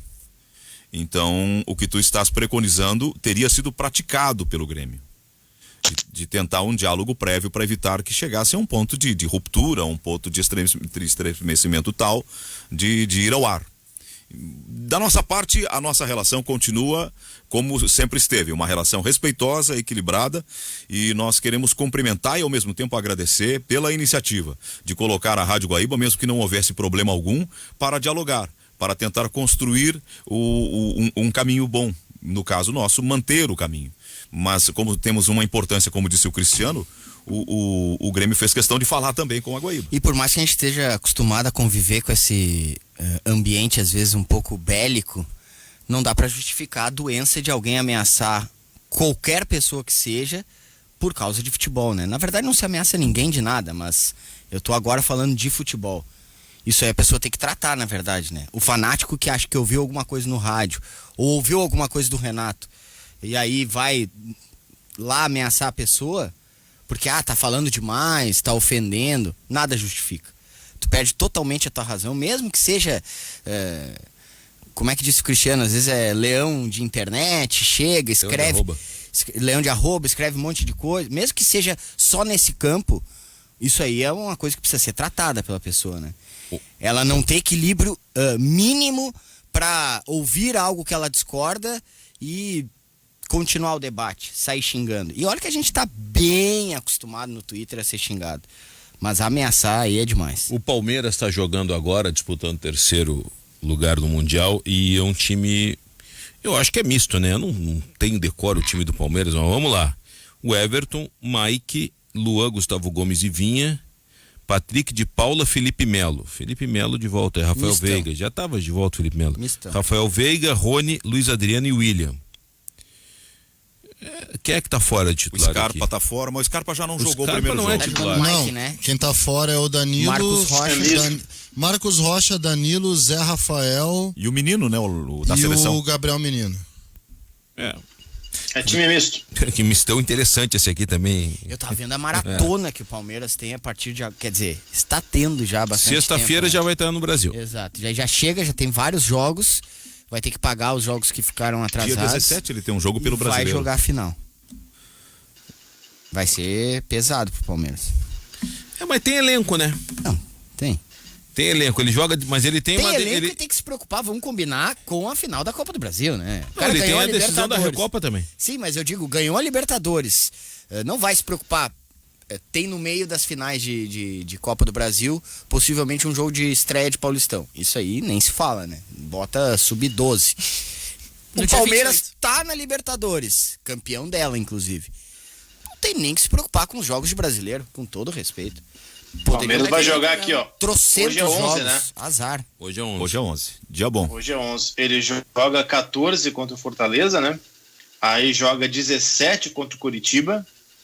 O clássico com o São Paulo é 19 ou 20. E 22 pega o Atlético Goianiense. Quer dizer, em...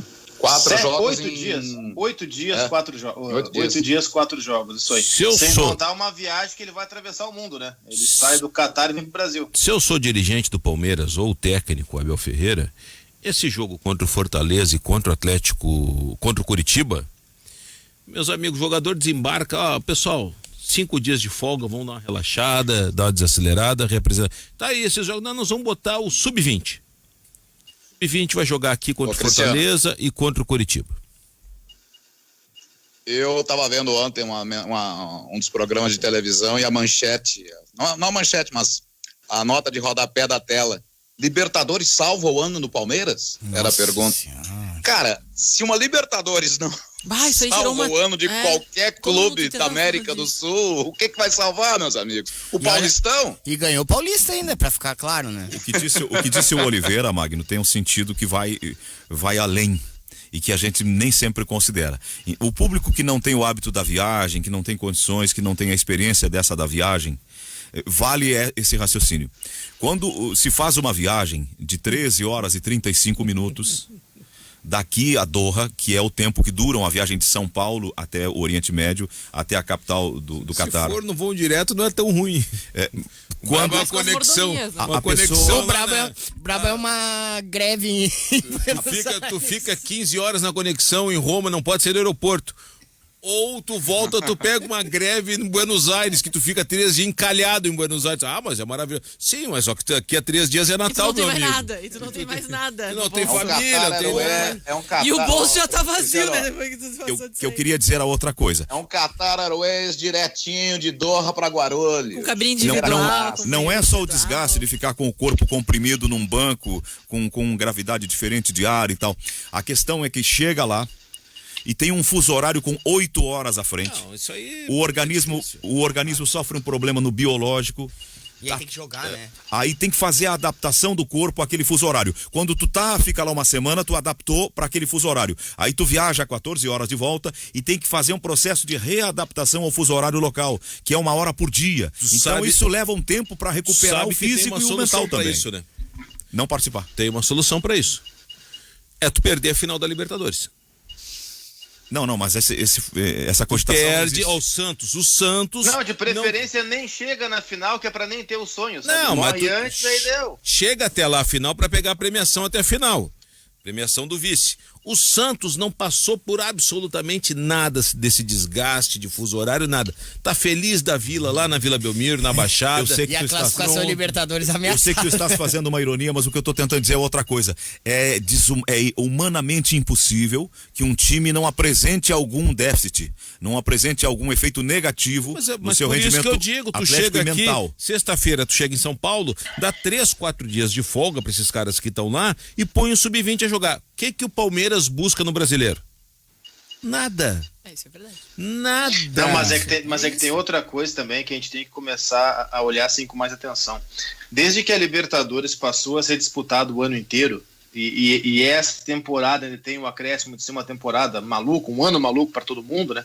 Não só para o futebol, mas desde que ela passou a ser jogada em ano inteiro, você joga a final da Libertadores e na mesma semana atravessa o mundo. Isso complica demais a preparação. Total. E os reflexos disso a gente está vendo claramente dentro de campo. Ela começou a ser disputada ano inteiro, 2017, o Grêmio foi o campeão. Vocês estavam nos Emirados Árabes, Silva e Zé Aldo. O Grêmio pariu uma bigorna para ganhar do Pachuca. O Grêmio chegou o Grêmio chegou lá em Al Ain, não tinha treino, era fisioterapia. O time todo no farrapo. Machucados. O Arthur não pôde jogar porque se machucou na final. O Maicon no segundo tempo, tá? Em 2018, o River Plate é campeão da Libertadores, jogando em Madrid, naquela coisa patética, ganhando o clássico contra o Boca. O River Plate cai pro Kashima Antlers ou Kashiwa Reysol, um dos dois, não lembro. Mas ele cai na semi, ele não joga a final, tá? O ano passado, o Flamengo tem um jogo muito difícil contra o Al Hilal, e vai para a final contra o Lille, mas ele também para uma bigorna para passar pelo Al Hilal. E esse ano o Palmeiras cai para o Tigres, que é um time talvez até mais forte que o Palmeiras e com uma preparação maior. Então, desde que a Libertadores passou a ser disputada ano inteiro, em todos os anos os campeões sul-americanos tiveram imensas dificuldades desde a semifinal. Aqui tem uma avaliação de natureza técnica do fisiologista Dr. Cristiano Laurino, Orestes. Eu já te passo só para concluir isso. Diz ele assim: o relógio corporal de uma pessoa que sofre de jet lag necessita de tempo, entre uns dias e até umas semanas para se adaptar ao novo horário. O tempo de recuperação é individual, porém acredita-se na necessidade ideal de um dia para cada hora da mudança de fuso. Então, nós temos 8 horas de diferença lá de Doha para São Paulo. Eles precisariam 8 dias para reentrar por inteiro no fuso horário brasileiro quando voltar. Mas eles chegam e 2 dias depois eles já estarão jogando. Uma correção. Eu falei que o River perdeu pro Kashima. Não, o River ganhou do Kashima no 3º lugar. Ele cai na semi pro Al Ain. Tá? Então, desde que passou a ser em Libertadores o ano inteiro, os sul-americanos foram para a final com o Grêmio em 2017 e com o Flamengo ano passado. Em 2 caíram na semi e em todas passaram por grande dificuldade. Acho que e mesmo assim, quando passou o Grêmio foi na prorrogação contra o Pachuca. Orestes. Ô Zé Aldo, o Palmeiras já está na Libertadores do ano que vem, certo? Sim, é campeão? Pois é, campeão. Então é o seguinte, Se ele perder todos esses jogos do Campeonato Brasileiro até o final, ele vai ser rebaixado? Não vai, né? Não cai Então, mais. O Palmeiras Então ele tem que cuidar, o Cristiano tem razão, ele tem que cuidar do jogo do Grêmio. Esse é o mais importante para ele, né? Claro. Boa observação, né? Ele que cuida do jogo do Grêmio. O resto é bobagem. O Palmeiras, deixa eu ver aqui, o Palmeiras tem 53 pontos, é o 7º colocado. Eu não vou sentir isso aí, não tem nada a ver. Já passou, Orestes. E o Grêmio o Palmeiras tem a Recopa, né? Com Defensa e Justiça. Agora o que vale pro Palmeiras não vale pro vai Grêmio. ser em abril. O que o Orestes falou que vale pro Palmeiras não vale pro Grêmio, né? O Palmeiras já ganhou a Copa Libertadores, já tá no próximo ano e não cai mais. Agora o Grêmio não garantiu vaga na Libertadores. O Grêmio tem que pegar Cristiano, eu só estou pela Supercopa do Brasil. Grenal. O Grêmio tem que pegar e acertar o time dele, o time do Grêmio, nesses jogos que restam do Brasileiro. Para chegar pronto para a decisão da Copa do Brasil. Tem que tentar entre os 4, né, Cristiano? Senão vai terminar o Brasileiro não classificado para Libertadores e pode cair numa Eu vou te falar o pré-Libertadores. seguinte, eu já disse que no Brasileiro o favorito é o Flamengo. E na Copa do Brasil, para mim, o favorito é o Palmeiras. Tem por que ficar em cima do muro aqui. É o que eu acho. Acho que o Palmeiras é mais time que o Grêmio. Tu tem essa convicção pra gente entender um pouco mais. Quem é mais favorito, o Flamengo ou o Palmeiras? Eles vão se enfrentar quando? Não, eu tô em cima do teu raciocínio. Que o Palmeiras é favorito contra o Grêmio e que o Flamengo é favorito contra o Inter. Sim. Eu tô te perguntando quem é o mais favorito. Flamengo no Brasileiro, Palmeiras na Copa do Brasil. Eu acho que tu fugiu da minha pergunta. É evidente que eu fugi, cara. Evidente que eu fugi. Tem uma competição, Campeonato Brasileiro. Quem é o favorito? Flamengo. Por quê? Porque eu acho que é mais time que o Inter, tem confronto direto. Copa do Brasil, quem é mais favorito? Palmeiras. Por quê? Porque eu acho que tá jogando mais que o Grêmio. E decide em casa. Se bem que sem torcida também não faz muita diferença. Parece um celular. Temos mas aí tu quer que eu te diga quem é que tem mais chance de ser campeão? Velho, Flamengo no Brasileiro, Palmeiras na Copa do Brasil. Tem algumas diferenças, é difícil eu fazer uma comparação assim a seco, a frio. Por quê? Porque há variáveis no confronto do Inter com o Flamengo que não depende só dos dois, são os adversários. No caso do Grêmio com o Palmeiras, o confronto é direto entre eles, 2 jogos. O Grêmio joga um primeiro jogo aqui, vamos imaginar assim só para fins de raciocínio. O Grêmio faz um jogo de exceção e ganha por 1-0. Ele vai para São Paulo para jogar pelo empate. Tu veja que interessante a tua manifestação, mas é que eu não posso estabelecer um raciocínio partindo de um jogo de exceção. E um jogo de exceção que tu só ganha de 1-0. Eu tenho que partir pela regra, não pela exceção. Sim, mas há jogos de exceção nas competições de mata-mata. Eu acho que essa exceção pro Grêmio já aconteceu. Contra o São Paulo. Lá. Jogou menos na arena, ganhou de 1-0. E lá ele botou o livrinho embaixo do braço da regra e deixou o São Paulo se virar. Eu falei há pouco que o Inter, ele tem mostrado que falta repertório quando precisa ele tomar a iniciativa. No Grêmio, guardadas as proporções, é algo semelhante, porque quando o Grêmio pega um time que fica com a bola, como foi o São Paulo, o Grêmio conseguiu armar um modelo especificamente para aquele jogo do São Paulo e se sair bem. Não teve atuação brilhante, mas teve uma atuação bastante segura no Morumbi. São Paulo ficou com a bola 70% do tempo e não assustou uma vez sequer o gol do Vanderlei. Times como o Palmeiras, eles são muito mais comparáveis, ou um time, tirando do plural, um time como o Palmeiras, ele é muito mais comparável a um time como o Santos do que a um time como o São Paulo. O Palmeiras é um time que não vai se expor como o São Paulo se expôs contra o Grêmio. O Palmeiras é um time que não faz questão de ficar com a bola, como o São Paulo fez questão de ficar com a bola contra o Grêmio. O Palmeiras é um time que fecha a casinha, que baixa as linhas, que fica lá atrás e opta por jogo direto. Contra-ataque, velocidade, ou nas costas dos volantes, ou especialmente nas costas dos laterais. É um time mais comparável, é diferente, mas é mais comparável ao Santos do que ao São Paulo. Então, por coerência, eu preciso dizer para o torcedor do Grêmio que eu tenho um pé atrás com esse jogo da final. Porque quando o Grêmio enfrentou o São Paulo, Grêmio, se saiu super bem. Mas quando Grêmio enfrentou o Santos, ele se deu muito mal. Ele pegou o Santos 4 vezes no ano e não ganhou nenhuma vez sequer. E tomou aquela goleada na Vila, que eu acho que não é jogo para golear, para Grêmio e Palmeiras. Mas o Palmeiras se comporta de uma maneira que o Grêmio tem dificuldade. O Grêmio tem imensas dificuldades e o próprio jogo Palmeiras e Grêmio em São Paulo, que foi 1-1, o resultado não diz o que foi o jogo. O Palmeiras, especialmente no primeiro tempo, ele criou oportunidades aos montes contra o Grêmio e impôs ao Grêmio muita dificuldade. Se não me engano, o Palmeiras meteu 3 bolas no poste em 15 minutos. Um volume, assim, impressionante. Então, eu tenho alerta ligado para esse jogo. Eu acho que o páreo para o Grêmio é duríssimo na final da Copa do Brasil. É um jogo muito difícil. Nesse da Copa do Brasil, eu fecho com o Silva. Eu acho que o Palmeiras está um degrau acima do Grêmio. Enquanto falava aí, o Felipe Melo foi sair com a bola no pé, entregou pro cara do Al-Ain ali, o Al alguma coisa ali, e os caras quase fazem o gol. Erraram porque faltou giz no taco do atacante. Mas o Felipe Melo deu uma de Thiago Volpe. Ontem o Thiago Volpe deu um presentão. Thiago Volpe, gente. Eu não sei, e o Fernando... São Paulo achou um empate. O problema são essas orientações do Diniz, cara. O Diniz tem que ir embora. 51. Não, mas ali na orientação ali é uma soberba. Tô sendo irônico, né?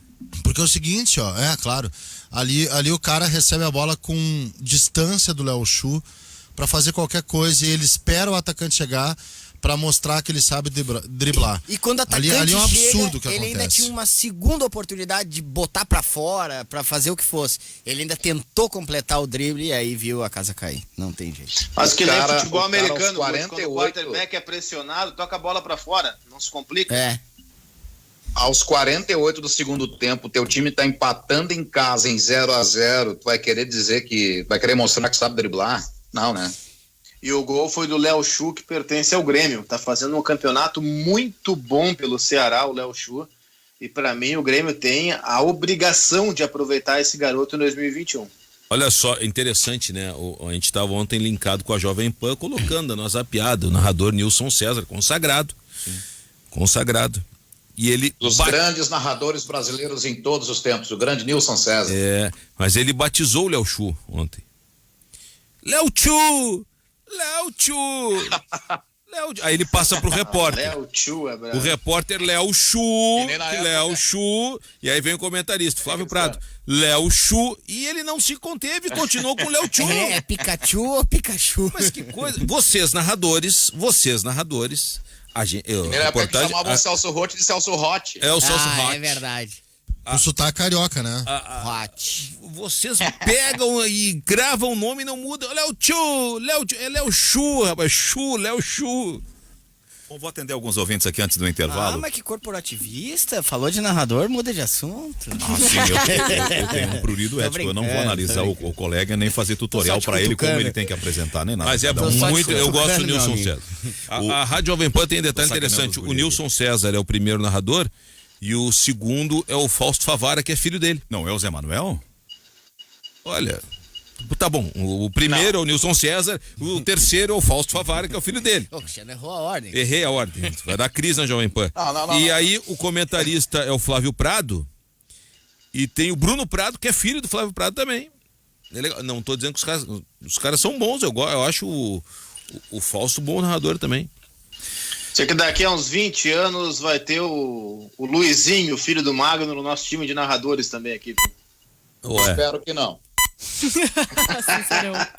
É que essas coisas, Magno, deixa eu te consolar, não é uma coisa que o nosso desejo prevaleça, às vezes as escolhas são deles e a gente não tem como evitar, né? Vamos lá. Se fosse pelo seu Alcides, já teria uns 15 anos de carteira assinada no Banco do Brasil. Ia estar esperando que é 29. No Banco do Brasil. Ia estar bem agora, de férias na praia.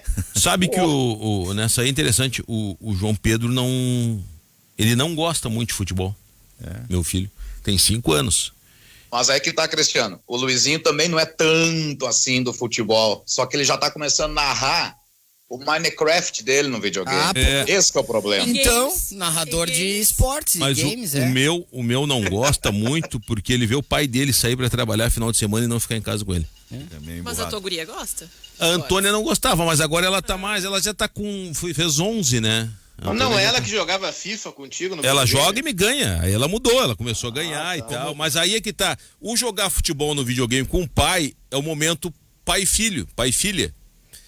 É diferente tu ver o pai pra sair num domingo de manhã, voltar de noite porque ele tá trabalhando. Claro. Como faz muito tempo, porque eu sou um pouco mais experiente que vocês, no tempo em que eu tava começando e tava iniciando, não tinha tanto controle, não tinha tanta rigidez de entrar nos estádios, e eu levava o meu guri comigo nos jogos. Ah, que legal.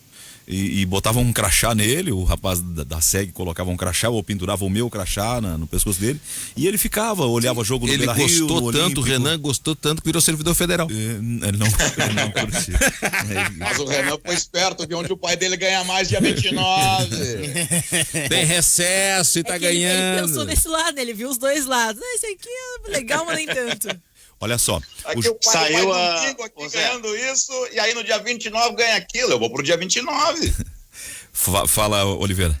Saiu agora um informativo médico do PSG, o Neymar lesionado fica fora dos gramados por um mês, aproximadamente. Não pega o Barcelona, Cara, então. Mas tem como, convocação agora. como alimenta essa lenda de que no carnaval o Neymar se machuca, né? Todo ano no E carnaval. esse ano nem se vai machuca. ser, não vai ser em fevereiro o carnaval. Não, eu no não Rio, tô. vai ser em Mas é verdade, julho, né? Eu Nos juro últimos que eu não tô 4 anos insinuando foi nada. Eu tô falando que Sim, é uma sim. coincidência. Não, é claro que os fevereiro, maldosos carnaval. falam isso. E março Mas eu a só- irmã dele de aniversário, né? Pior que eu tô falando realmente. Constatando. É sempre ele se Semana que lesiona vem é nessa semana de época. carnaval. Será que ele vem recuperar no Brasil? Eu deixa queria mandar um atender abraço uns aqui ouvintes rapidinho. depois. Não, vai Ouvinte, ser em tá julho ouvindo? o carnaval do Rio esse ano. Tá escutando, ouvinte nosso, doutor Antônio Augusto Maia dos Santos mandou a foto do João Pedro, filho dele, campeão de tênis, e joga tênis. O avô, o seu Antônio Augusto, que ficava também dias, horas e horas no ar na rádio, o doutor Antônio Augusto Maia dos Santos virou advogado. O André, eu não sei qual é o André Luiz, eu não sei qual é a profissão, mas não é rádio O também, André né? Frederico? O André Frederico. Pois é, Antônio Augusto disse pra nós aí, eu também não sei qual é a profissão do André. Falhou agora feio, porque um amigão que eu tenho, eu não sei no que ele tá trabalhando atualmente.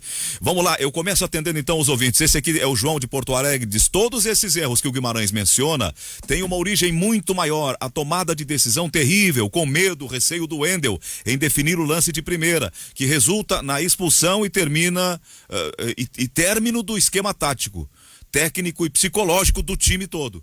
É um raciocínio bem interessante, eu pensei sobre isso, Carlos, porque o jogador ele ficou na dúvida. E como ele era o último homem, tudo que ele não podia era ter dúvida. Ele tinha que ter entrado definido, convicto, e meio bola, meio adversário. Tudo bem, pra tudo parar beleza. o lance ali. Há quanto Exato. tempo o Wendel, há quanto Mas tempo é o que Wendel não começa jogava? na bola que ele perdeu no meio campo, né? Há quanto tempo o Wendel não jogava? Mas acho que é mais importante falar por que ele não joga. Não, há quanto tempo ele não jogava? Não jogava porque não é um jogador à altura. O Wendel é insuficiente. O Wendel não é pro Inter, tá bom, já deu a contribuição que tinha que dar, ponto. Mas ele é o reserva do Moisés. Ele tinha que jogar. Jogou. Não poderia ter acontecido. Mas há quanto tempo ele não joga? Peraí um pouquinho, antes da gente matar o jogador, crucificar, pensa assim, o cara tá sem ritmo, sem bocadura, vacilou, tá bom. Retornar às outras oportunidades que ele atuou. Então. Vamos lá, o Léo Borges tinha que jogar?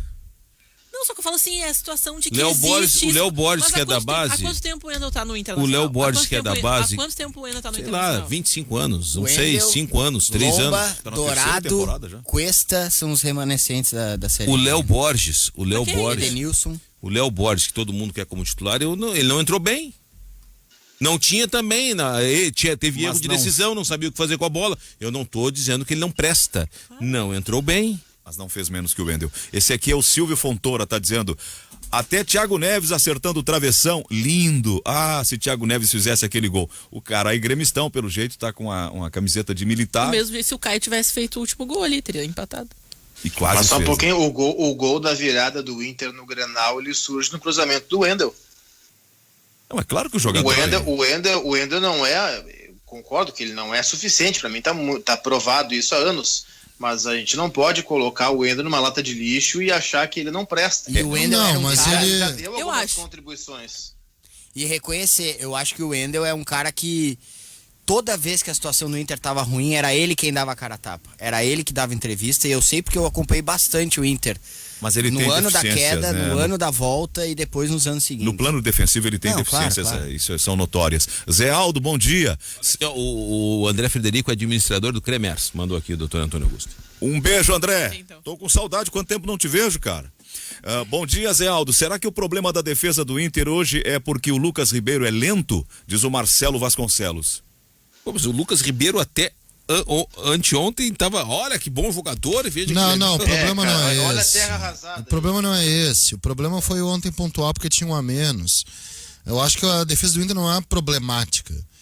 Problemático foi o jogo. É a melhor defesa do campeonato. então não pode ser. Foram circunstâncias que deixaram o jogo problemático ontem para o Inter. É isso.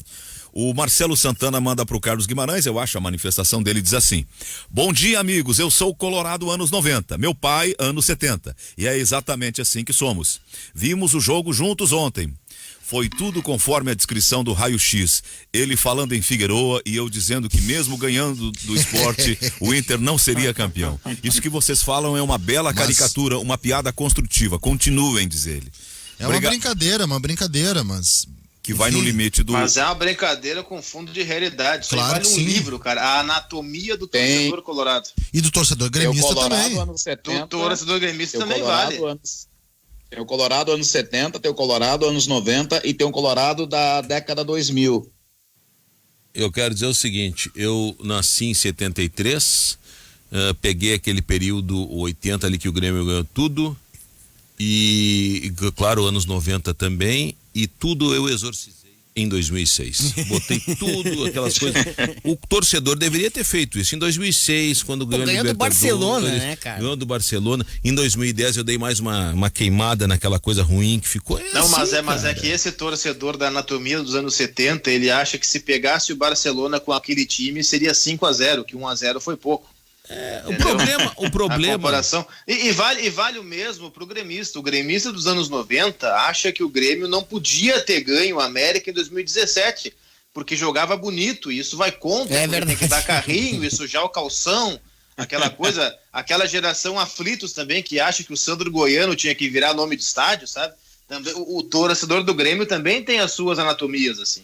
O problema é que o torcedor do Inter, boa parcela, não são todos, ele parece que gosta dessa pecha de sofredor. Eu sou sofredor, tudo com a gente é mais sofrido. Meu amigo, se tu tá achando ruim, o que tu vai dizer pro torcedor do Botafogo, velho? Eu tenho conhecidos que parece que torcem contra o Inter pra dizer que estavam certos, pra que o ser Inter maior. não ganharia, exatamente. O Fábio de Campo Bom diz assim: independente da bola ter saído ou não pode um goleiro parar e levantar a mão. Não pode. Exatamente. Não pode. É isso, não pode. Vamos pro intervalo, são 12 horas e 38 minutos. Qual é o placar aí, Gutierrez? 0-0. Qual é o tempo de jogo? 38 minutos do primeiro tempo. E que jogo é esse que tá 0-0? Isso é Al-Ahly e Palmeiras. Que vale o quê? Terceiro lugar do Mundial. Bom Catar. questionário, boas respostas. Tirou nota 10, a gente já volta. Você que está acompanhando pela live do Facebook, viu o abraço que a Ana me deu aqui. Estamos numa DR. Nós estávamos numa DR e a conclusão foi, o final foi, era uma DR. O quarteto estava na DR, era com o Guti, com Eu fora. o Silva e comigo. Mas pra fazer aqui só uma questão que antes de me criticarem bastante, uma vez eu vi o Wendel parar o carro numa sinaleira, tinha um menininho que tava fazendo malabares e ele tava todo pintado de prateado. E ele ali pedindo, né, umas moedinhas e tudo mais, o Wendel baixou o vidro, falou com o menino, deu uma camisa. Tirou uma camisa, abriu que tava, não sei, numa mala, coisa, abriu e deu pro menino. E o menino assim ficou muito feliz e ele teve todo esse tempo, essa... Parece que o menino olhou assim, pô, mas é o Wendel? Tu não tem uma do Yuri Alberto? O menino foi assim, sabe, se emocionou bastante, foi uma legal, cena legal comovente. atitude. Não, ele é um ótimo ser humano, ele é uma pessoa Cara, muito legal. o Wendel, eu acho assim... Aí, Pepão, palmas pra ação dele. Ótimo ser humano, mas eu acho que já deu o que tinha que dar no Inter. Eu também. Já deu o que tinha que dar. Ele mais comprometeu do que ajudou. Ele é jogador remanescente mas ele não caiu com o Inter, ele veio pra jogar a Série B. Ele veio em 2017. Ele faz um bom brasileiro em 16 pelo Corinthians, jogando como meia, e é trazido pro Inter e também chega a jogar como meia. O Inter tinha o Wendel e o Carlinhos, vocês vão lembrar? Isso, lateral. O Carlinhos jogava como lateral e o Wendel chegou a jogar por dentro, num tripé ali com o Antônio Carlos Zago ainda. Aí depois foi colocado de fato como lateral. Eu acho o jogador insuficiente. Só acho que ele não pode ser Fico assim, feliz que seja como um bom ser humano, né, Oliveira? Aí que tá. É aquilo que a gente abriu o programa falando sobre a reunião lá do Zé com o pessoal do Grêmio. Uma coisa é a crítica profissional. Eu não acho que o Wendel seja um jogador que vai render frutos ao torcedor do Inter. O Wendel passou pelo Grêmio. As pessoas não lembram disso. Ele passou pelo Grêmio, nunca jogou um minuto sequer, trazido pelo Silas. Ficou uns 6 meses no Grêmio, não jogou um minuto sequer e saiu. Aí rodou, chegou a jogar mais tempo depois no Corinthians e tal, até chegar no Internacional. Agora, a análise técnica do Wendel, que é a análise que nós, enquanto comentaristas, jornalistas, precisamos fazer, é uma análise de um jogador que eu não considero confiável. Eu acho que ele alterna demais. Ele é capaz de fazer bom jogo, de dar uma assistência e no jogo seguinte fazer o que fez contra o Sport, que foi uma atuação comprometedora. Então, o Wendel, a minha avaliação é essa. Eu só não acho que se deva colocar no Wendel assim, Por exemplo, se o Inter por acaso vier a não ser campeão brasileiro, não foi por culpa do Wendel. Não. Eu acho que não. Eu acho que aí é personificar a culpa de uma forma muito perigosa e até irresponsável de alguns torcedores. Não, acho que isso aí não tem nada a ver. Aconteceu o erro de ontem, viu? O Cuesta teve um erro clamoroso. Do Lomba também, dia, não né? vai culpar o Lomba porque... Ele perdeu o título. Não tem nada a ver. Olha quantos pontos o Inter ganhou por causa do Lomba. Exato. Os dois do Bragantino são os últimos mais recentes, são os mais recentes. Se não é aquela defesa que ele faz no finalzinho do jogo fantástica, no chute do Bruno Tubarão, o Inter empataria o jogo. Não foi contra a América Olha ou contra aqui, a Boca que o Cuesta teve um erro assim pessoal e que comprometeu também? O Cuesta? Teve um gol O Cuesta teve uma fase brava. Não, o Cuesta errou contra o Corinthians, o Cuesta teve alguns. O campeonato brasileiro E ele admitiu, do Cuesta não né? é bom. O Brasileirão do Cuesta em geral não é bom. Mas o momento dele é bom. No caso de uma conquista do Internacional, do Campeonato Brasileiro, tomara que aconteça, eu quero dizer o seguinte para vocês, ó. O pessoal esquece isso que aconteceu ontem, ou não? Mas claro, né? sim. Tu tá Em caso de conquista, esquece tudo. Esquece tudo. Conquista, Tem os o melhores Wendel vira jogadores do estátua Inter. até. Vai saber. Para mim, os melhores jogadores do Inter no Campeonato Brasileiro são Patrick e Thiago Galhardo. Patrick tá muito bem, né, cara? Pois é, eu coloco o Edenilson nesse bom bolo aí. assunto, faltam 15 minutos. Quem no lugar do Patrick? O Cristiano ontem alertou que poderia ir com desfalque pra... Claro, agora vai contra ele o tem o Palmeiras. Thiago Galhardo que volta. Isso O Abel ontem por confirmou. isso que é boa discussão. Não sei se o Thiago Galhardo vai jogar na do Patrick. Não na dele em O cima, Maurício daqui a pouco for entra no arquivado? time, né? O Maurício é reserva, Se tá no considerar banco. quem entrou ontem vai ser o Pegloff. Eu Pode acho ser, a né? melhor opção. Pode ser. Se ele mantiver o desenho, né? Porque o Patrick é o sujeito que joga aberto pela esquerda. O Galhardo não faz isso. E o Galhardo, pela coletiva do Abel, o Abel chegou a dizer em botar o Galhardo no bolo, uma coisa assim. Eu acho que é para estar no grupo, mas não para começar o jogo. Para mim, das opções que tem o Inter. Se tem dúvida, por exemplo, gente, entre Marcos Guilherme e Peglo, para mim, o Peglo tem que jogar. Claro. Não, e assim, se torna uma excelente opção ter o Galhardo, né? Se o cara de repente não tá 100%, um Claro, jogo contra o Vasco pra tá comando de ataque, empatado, 30 minutos, bota o Galhardo. Sempre Para comando importante de ataque ter também opções. vai mudar esquema, né? Com certeza. Tu pode colocar o Galhardo e mudar para um 4-2-3-1, ter o Galhardo por dentro, encostando no Yuri Alberto, ou voltar a fazer uma dupla de frente, como era no tempo do Cudê, com o Galhardo fazendo uma dupla no comando de ataque. Se Pode tu faz ser. esse 4-2-3-1, é que vai depender do jogo, né? É, Da se tu faz- situação. Aí tu vai ter que acabar tirando uma outra Praxedes. situação, Guti. Vasco levou 3 ontem, né? Fortaleza. Essa é outra situação. Para mim, até melhor o Vasco ter perdido ontem, porque se tivesse vencido, retomaria a confiança e poderia complicar ainda mais. Imagino eu. Tem o Vasco perdendo, vai todo apavorado. Qualquer erro do jogo de São Januário que eles tiverem, degringola de vez e o Inter vai ter caminho aberto. Eu vou por outro lado, Magno. Eu acho que se o Vasco tivesse vencido, ele estaria respirando e jogaria mais tranquilo. Eu acho que o Vasco vai fazer Copa do Mundo contra o Inter como o Sport fez ontem. Mas cabe ao Inter fazer Copa do Mundo também, né? Claro, Não, claro. a obrigação do Inter é essa. A obrigação do Inter é fazer só Copa do Mundo daqui pra frente. Isso. Mas quero dizer assim, o Vasco, quem é que o Bahia pega final de semana? A Bahia pega o Atlético Mineiro em Minas. O Atlético deve vencer. Ao menos em tese. Isso. Sábado de noite. Sábado de noite. Bom, o Vasco entra em campo domingo contra o Inter sabendo do jogo do Bahia. Então o Vasco pode entrar dependendo só dele para sair da zona ou afundado na zona e nem ganhando sairia. É um jogo difícil, cara. Vale muito pro Vasco também. Que Vale demais pro Vasco também. campeonato, senhores. Nunca campeonato. mais repitam na minha frente que não tem graça pontos corridos. Nunca mais façam isso. Querem mata-mata? Que campeonato. Um pontinho aqui, um ponto tá fazendo uma diferença, Não, rapaz. nem pontinho. Mas Silva, aí- o Vasco tá no rebaixamento pelo número de vitórias. A pontuação é a mesma com o Bahia. Os dois têm 37. Agora eu vou divergir. Agora eu vou divergir do senhor Cristiano Oliveira. Eu vou dizer, não tem Tu graça. quer a Fórmula Fraga aquela, né? Eu quero mata-mata, quero os 4 primeiros em semifinais. Magno, então eu te decisão. convido, tem um campeonato, tem vários na verdade, tem um chamado Libertadores, outro tem lá vem Copa o do último, Brasil, esse argumento o eu outro refuto. chamado Esse Sul-Americana, argumento eu só tem refuto. um Eu campeonato, Gaúcho. um campeonato Só tem de um pontos pontos corridos. Só tem graça porque é o Internacional na disputa do título. Não, Bahia e Vasco. Tá, e se a final for Flamengo e Corinthians, vai ter graça pra ti? A situação do rebaixamento é a mesma sendo pontos corridos ou mata-mata. Rebaixamento é a mesma coisa, nunca mudou. Olha, eu tenho que olhar o campeonato de uma maneira geral. É claro que o Inter tá lá em cima, isso aí ajuda bastante pro foco ficar lá na ponta de cima. Mas ontem, por exemplo, eu tava... Há quanto tempo o campeonato não é decidido na última rodada? Que deve acontecer nesse. Ontem, por exemplo, eu tava escutando a Rádio Tupi, depois de Fluminense Atlético. Os caras estão num foco lá na ponta de baixo. O Botafogo já morreu. Mas lá na ponta de baixo, com o Vasco. E naquela sensação de que poderemos ter, os caras da Tupi, um clássico Vasco e Botafogo na segunda divisão. E o Fluminense buscando G4. O Fluminense buscando G4. E é claro, o Flamengo na busca pelo título. Então, eles também estão olhando de um modo geral. Agora, se eu tenho mata-mata, como tu sugere, que é maravilhoso, e se na semifinal tem Flamengo contra Botafogo e Bahia contra o Sport Recife, qual é a graça que vai ter? Tu já eliminou os outros 16, na verdade, né? Esse é o ponto. Na verdade, de todo o Campeonato Brasileiro, tem um time que não tem mais o que fazer, que é o Botafogo. Os outros 19 tem coisa para fazer ainda. Se fosse uma semifinal de mata-mata, tu terias 4 times vivos e 16 treinando. A questão do pontos corridos, é só não fazer um monstrengo com 8 classificados. Pega 4 só. Vamos ver o Oreste primeiro, depois quero falar sobre esse assunto também. Queria que vocês me permitissem fazer uma observação um pouco diferente.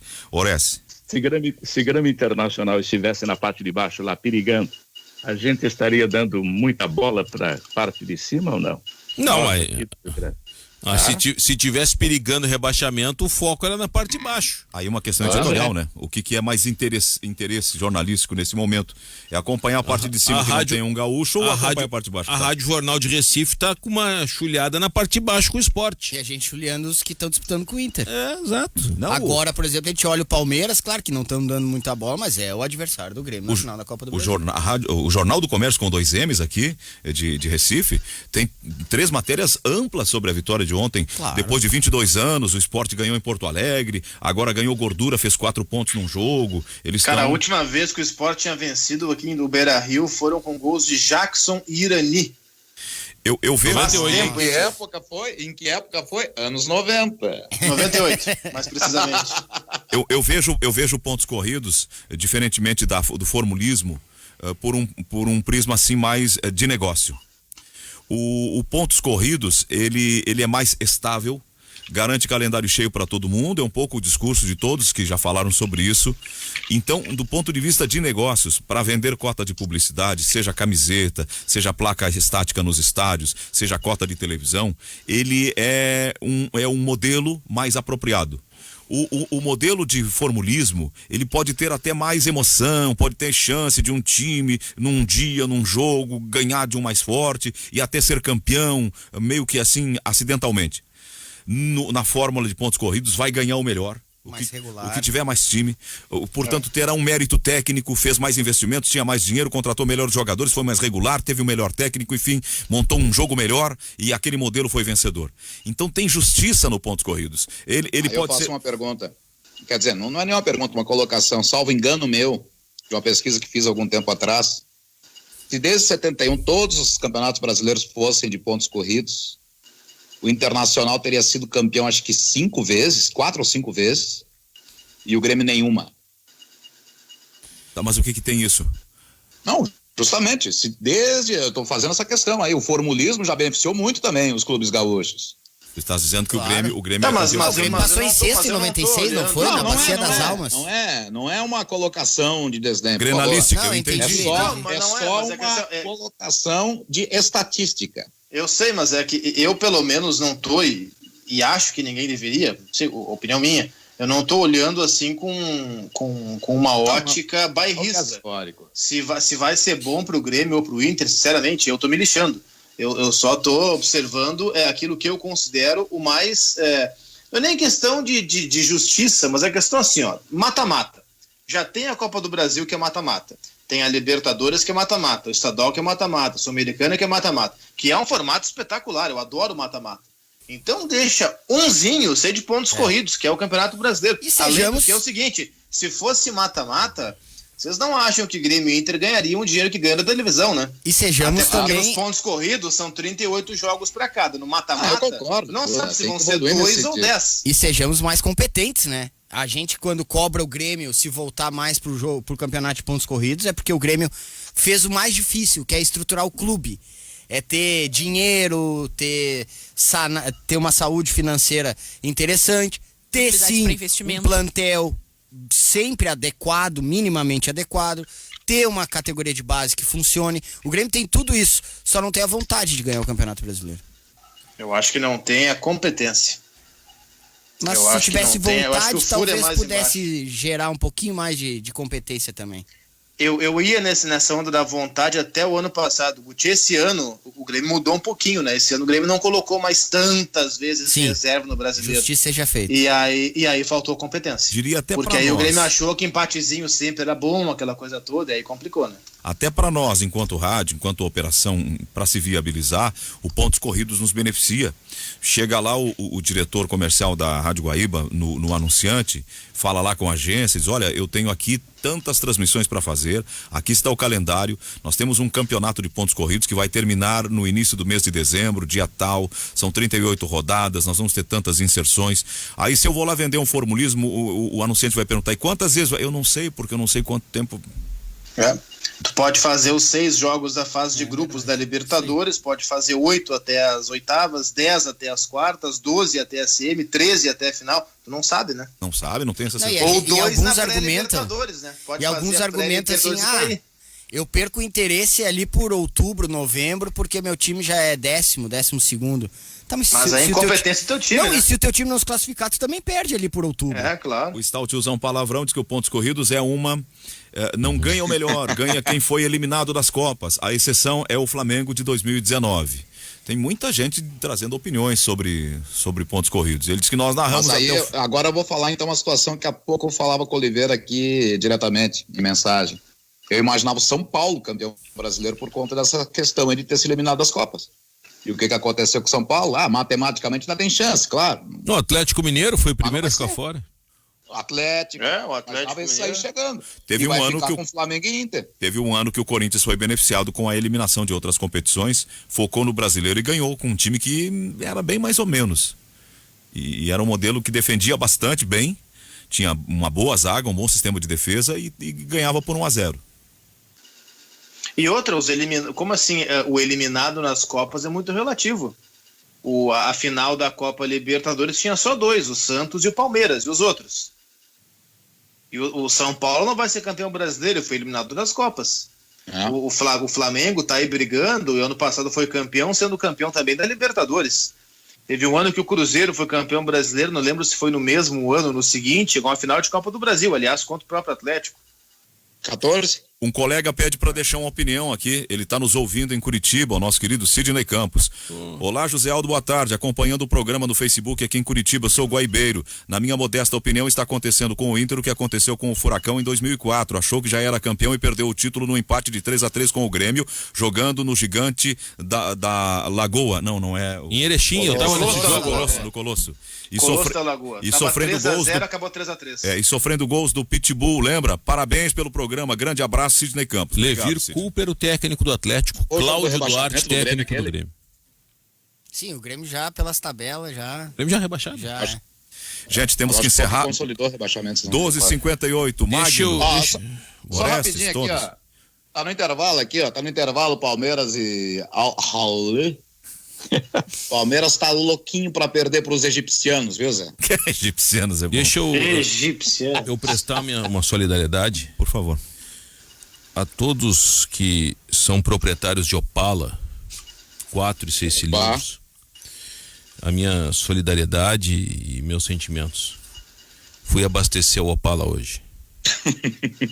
Meu Jesus. O teu é V8? Não é nem 6 cilindros, é 4 cilindros. Mas ele bebe igual. Suficiente. Ele bebe igual. Por isso, Zé, sabe aquela coisa da veraneio? Segura um pouco. Deixa agora. Vai sair. Veraneio 6, né? Eu vou ter que botar gasolina. Deixa assim. Rapaz, o preço da gasolina. Silva, botei no meu 50 pila ontem, mas não chegou a um quarto a barrinha. Então vocês não estão comendo carne, né? Ou pelo menos isso, Carne? olhando, Que foi isso, ou pelo menos olhando nas prateleiras do supermercado. Rapaz, Guarda, Gente, estourou, Cristiano, estourou, Magno, estourou. acabou aquela de acelerar na reta, não tem mais. Tenho que encerrar. Eu Obrigado sei a que todos. eu botei R$80 terça-feira, 16 litros.